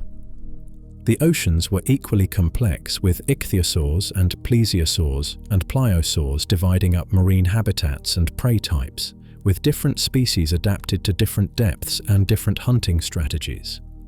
The air was filled with pterosaurs, which themselves were diversifying into forms suited to different diets and flight styles, and the first birds were beginning to appear, adding yet another dimension to the vertebrate diversity of the late Jurassic. This high diversity created stable ecosystems through redundancy. When multiple species fill similar ecological roles, the loss of one species doesn't necessarily cause ecosystem collapse, because others can expand to fill the vacant niche. Modern ecosystems with low diversity are fragile, vulnerable to perturbations that remove key species, but late Jurassic ecosystems with their high diversity were probably more resilient, better able to absorb disturbances without catastrophic changes to food web structure.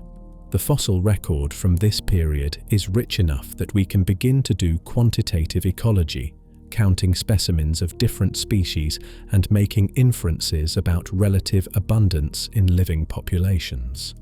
At the Cleveland Lloyd site, Allosaurus comprises about 70% of all theropod specimens, suggesting it was indeed the dominant large predator in Morrison ecosystems, while Ceratosaurus and Torvosaurus were less common, probably reflecting smaller population sizes or more restricted ranges. Among sauropods, Camarasaurus appears to have been the most abundant in many Morrison localities, while Diplodocus and Brachiosaurus were present, but less common, possibly indicating that Camarasaurus was a generalist that could thrive in a wider range of conditions while the others were more specialized. These patterns of relative abundance tell us about ecological relationships and competitive interactions. A species that's very common is either very good at what it does or is doing something that others aren't, occupying a niche with less competition.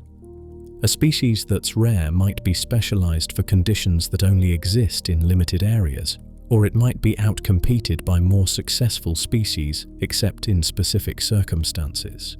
The fact that we see these patterns of common and rare species rather than all species being equally abundant tells us that late Jurassic ecosystems had structure, that some strategies were more successful than others, that natural selection was actively shaping species distributions. The taphonomy of late Jurassic deposits, the study of how organisms became fossils, reveals something about the hazards these animals faced. Many Morrison Formation sites represent catastrophic accumulations, places where multiple animals died in relatively short time periods, probably during droughts when water sources dried up and animals concentrated around the remaining pools before dying of dehydration or starvation, or being picked off by predators attracted to the same diminishing water sources. Other sites show evidence of flooding events, where rivers overflowed and animals were caught in fast-moving water, drowned, and then buried rapidly in sediments deposited as the flood receded. These modes of death and burial aren't pleasant to contemplate, but they're informative about the environmental challenges these animals faced. Late Jurassic ecosystems weren't paradise despite the warm climate and abundant vegetation. Seasonal droughts created periods of stress, forcing animals to compete for diminishing resources and making them vulnerable to predation when desperation drove them to take risks they might normally avoid. Floods were catastrophic events that killed indiscriminately, taking young and old, healthy and sick, predator and prey alike. Disease, injury, parasites, all the normal hazards of life took their toll as well, even if they leave less obvious traces in the fossil record. Yet despite these hazards, populations persisted and ecosystems functioned. Birth rates were high enough to replace individuals lost to predation and environmental catastrophes. Food was sufficiently abundant that herbivores could support both their own populations and the predator populations that fed on them. The system was in balance, not a static balance where nothing changed, but a dynamic equilibrium where populations fluctuated in response to environmental variation but didn't crash to extinction, where species came and went through immigration and local extinction, but overall diversity remained high. This balance would last for roughly 10 to 15 million years through the late Jurassic, a substantial span of time during which the fundamental structure of ecosystems remained similar even as individual species were gradually replaced through evolutionary turnover.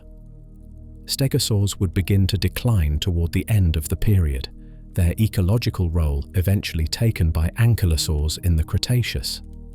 Some sauropod lineages would persist while others went extinct, replaced by new forms that evolved different specializations.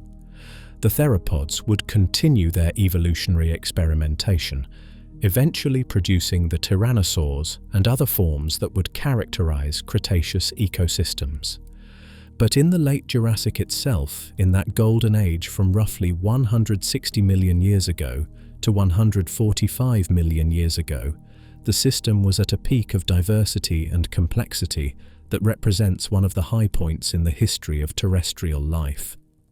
The dinosaurs weren't the only success story. Mammals continued their patient existence in the margins. Pterosaurs ruled the air. Marine reptiles dominated the oceans. But the dinosaurs were the most visible, the most diverse, the most ecologically dominant group. And understanding them means understanding this period when conditions aligned perfectly to support their success.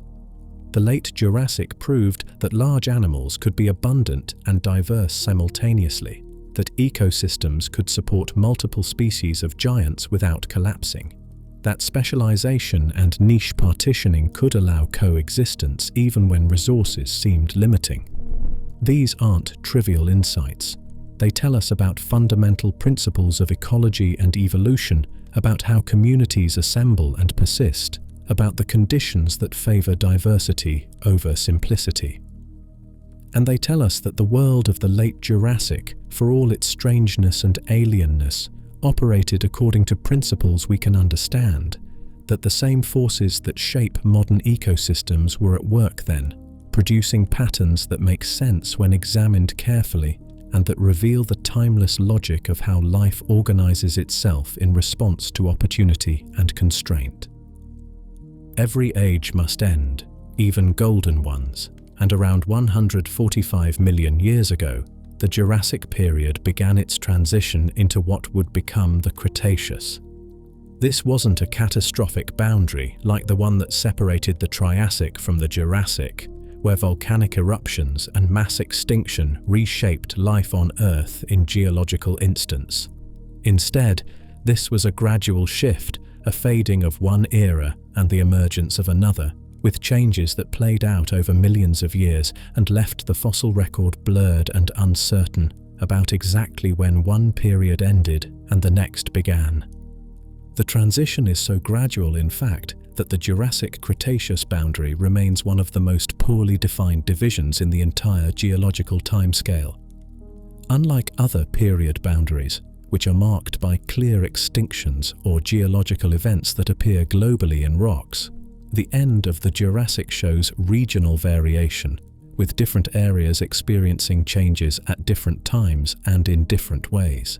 Some species that were common in the late Jurassic persisted well into the early Cretaceous, while others disappeared or declined before the period officially ended.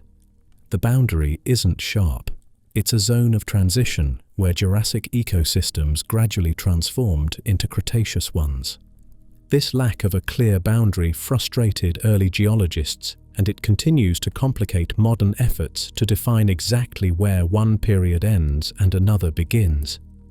The problem is what paleontologists call provincialism, the tendency for different regions to develop distinct faunas that don't mix extensively with each other. By the late Jurassic, continental separation was advanced enough that North America, Europe, Africa, and Asia each had their own distinctive assemblages of dinosaurs and other organisms, and these regional faunas didn't all change at the same time or in the same ways. What looks like a boundary in one area might not appear in another until millions of years later, making it nearly impossible to draw a single line in time that marks the transition globally. Despite this ambiguity, we can identify changes that were occurring as the Jurassic drew to a close. Stegosaurs, which had been common in late Jurassic North America, disappeared from the fossil record there, though some populations persisted in other regions for a time. The reasons for their decline aren't entirely clear. Competition from other herbivores, changes in vegetation, shifts in predator guilds, or simply the normal process of evolutionary turnover where species go extinct and are replaced by new forms better adapted to changing conditions. Whatever the cause, the distinctive plated and spiked forms that had characterized late Jurassic landscapes were fading, making way for ankylosaurs, which would become the dominant armored dinosaurs of the Cretaceous. Some sauropod lineages also went extinct or declined at the end of the Jurassic, while others persisted and would go on to achieve even greater diversity in the Cretaceous. The diplodocids, those extremely long-necked, whip-tailed giants that included Diplodocus and Apatosaurus, largely disappeared from North America, though they continued in South America where they would survive until much later in the Mesozoic. The titanosaurs, a group that had appeared in the late Jurassic but remained relatively minor, would explode in diversity during the Cretaceous, eventually becoming the dominant sauropods and producing some of the largest land animals that ever existed. The theropods showed continuity more than dramatic change. The large predators of the late Jurassic, animals like Allosaurus, gradually gave way to new forms, but the basic theropod body plan persisted, and the Cretaceous would see this lineage reach new heights of diversity and specialization.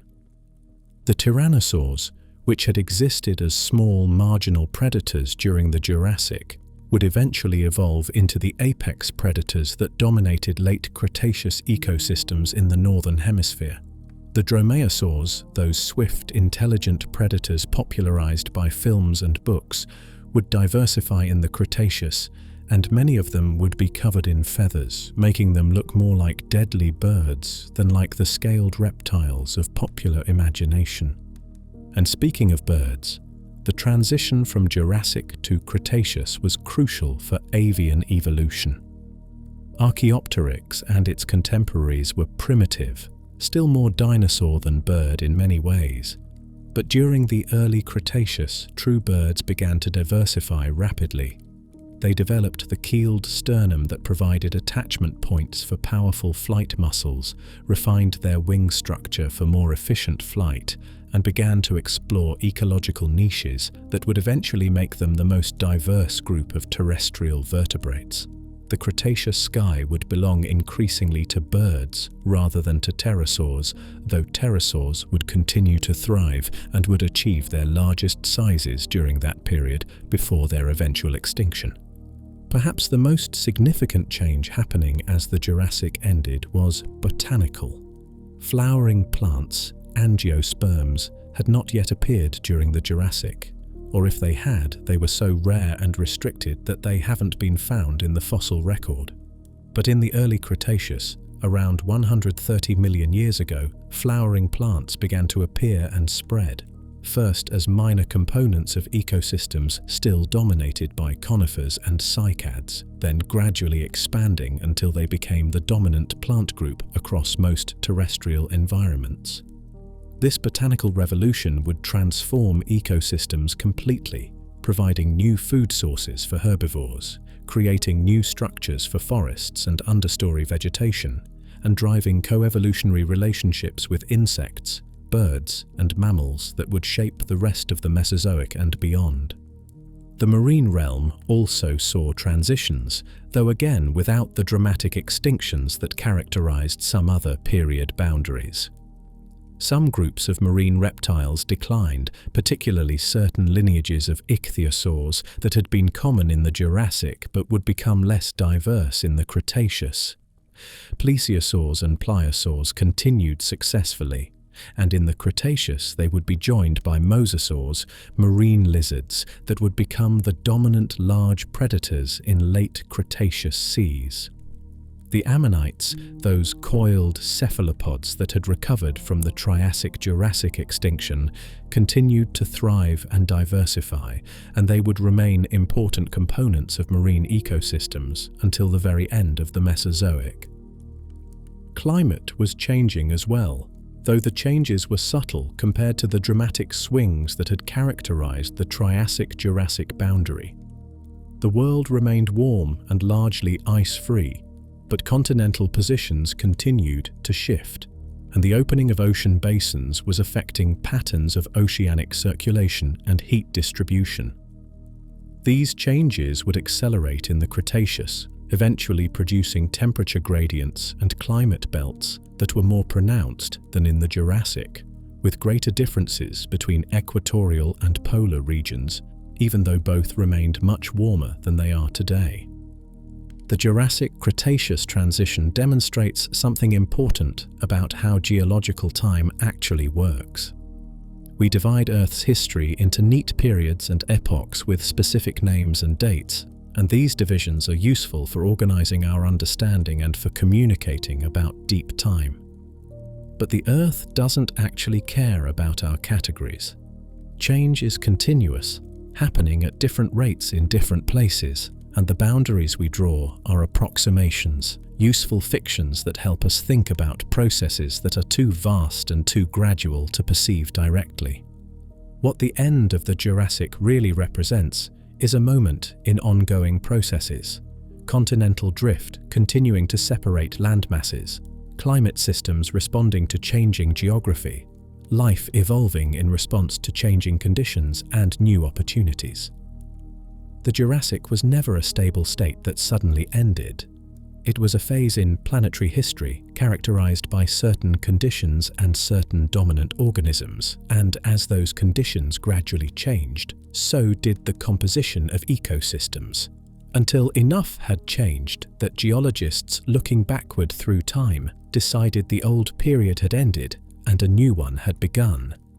For the animals living through this transition, there was no dramatic apocalypse, no sense that an age was ending. A diplodocus in the latest Jurassic didn't know it was living in the final chapter of a period.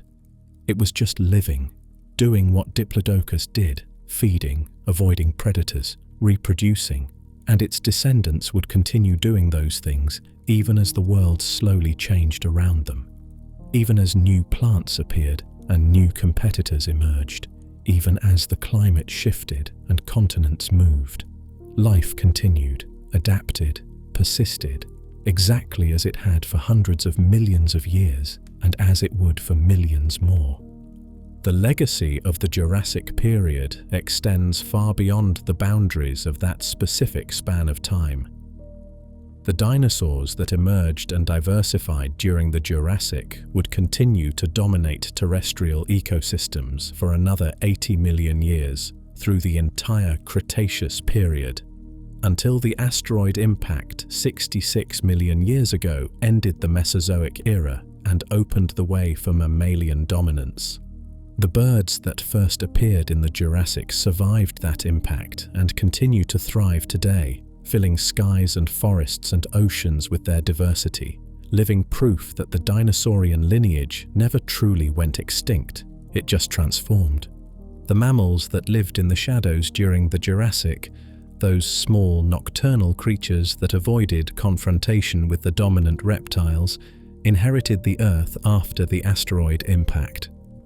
They carried forward the adaptations that had evolved during the Mesozoic: warm-bloodedness, fur, complex teeth, parental care, and built upon them, eventually producing the enormous diversity of mammalian forms that characterize the Cenozoic era, including primates, including you. The patient strategy of staying small and inconspicuous, refined through over 160 million years of living alongside dinosaurs, proved in the end to be a winning approach, though no mammal living in the Jurassic could have predicted that outcome. The marine reptiles that ruled Jurassic seas went extinct at the end of the Cretaceous, along with the non-avian dinosaurs, their ecological roles eventually filled by mammals, whales and dolphins and seals, that returned to the ocean and evolved forms strikingly similar to the ichthyosaurs and plesiosaurs that had preceded them. This convergent evolution, where unrelated lineages evolve similar body plans in response to similar selective pressures, demonstrates that there are optimal solutions to certain ecological challenges, and natural selection will discover those solutions repeatedly given enough time and opportunity. The Jurassic proved that life could exist at scales that strain comprehension. The sauropods were larger than any terrestrial animals before or since, and the fact that they could exist at all, that physics and biology allowed animals weighing 50 or 70 tons to walk and feed and reproduce, expanded our understanding of what's possible in evolutionary terms. The pterosaurs demonstrated that vertebrates could master flight, could evolve wings from forelimbs and take to the air despite not being insects or birds, showing that the sky wasn't the exclusive domain of any single lineage. The world of the Jurassic was a world without grass, without flowers, without many of the plant and animal groups that define modern landscapes. It was a world of conifers and cycads, of reptiles in every habitat from the deepest oceans to the highest air currents, of giants walking on land and filtering water through baleen-less jaws.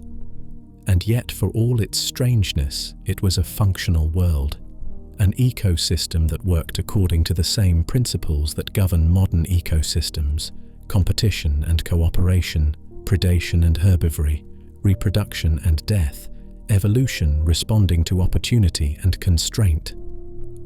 Rest now, knowing that the world you live in carries forward the legacy of the Jurassic. The birds outside your window are living dinosaurs, descendants of Archaeopteryx and its relatives. The continents beneath your feet are still drifting, still moving in the same directions that began when Pangaea split apart during the Jurassic.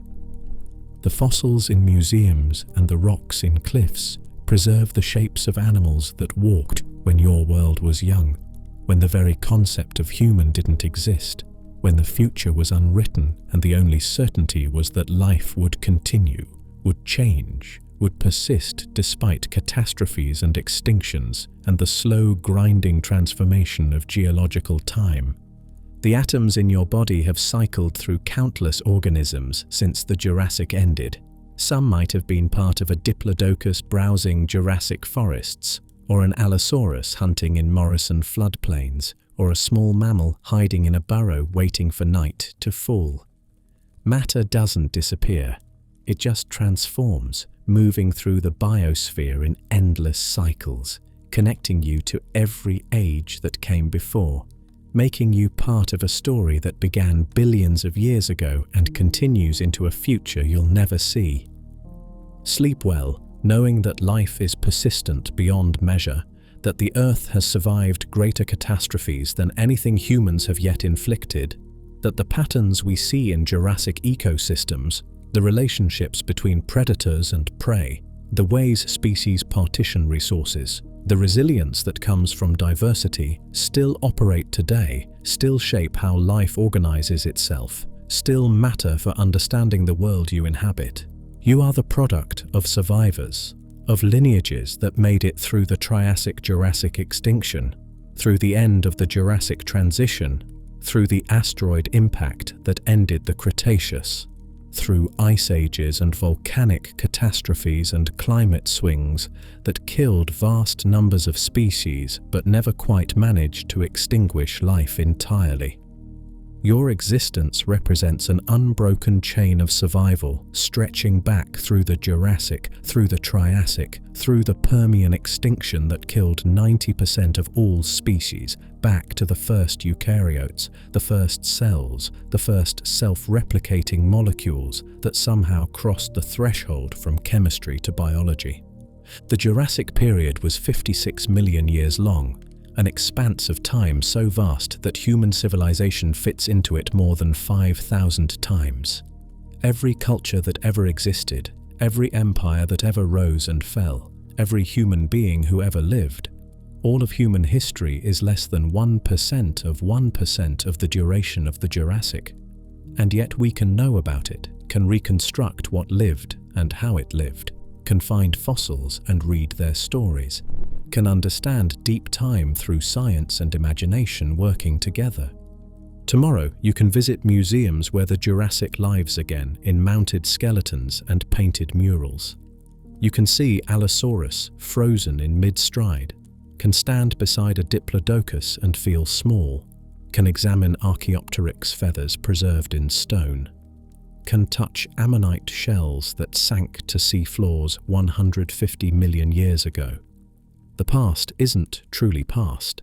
It's preserved in rocks, encoded in DNA, visible in the patterns of modern ecosystems that echo relationships first established when dinosaurs walked. Sleep well, time traveler. Sleep well, resident of a planet still shaped by forces that moved continents during the Jurassic. Sleep well, descendant of mammals that survived by being small and patient and willing to wait for their moment. The Jurassic is over, but its echoes remain, and in understanding that ancient world, you understand something about the deep patterns that connect all life, all time, all the transformations that Earth has undergone and will continue to undergo long after your brief moment in the sun has passed. Good night.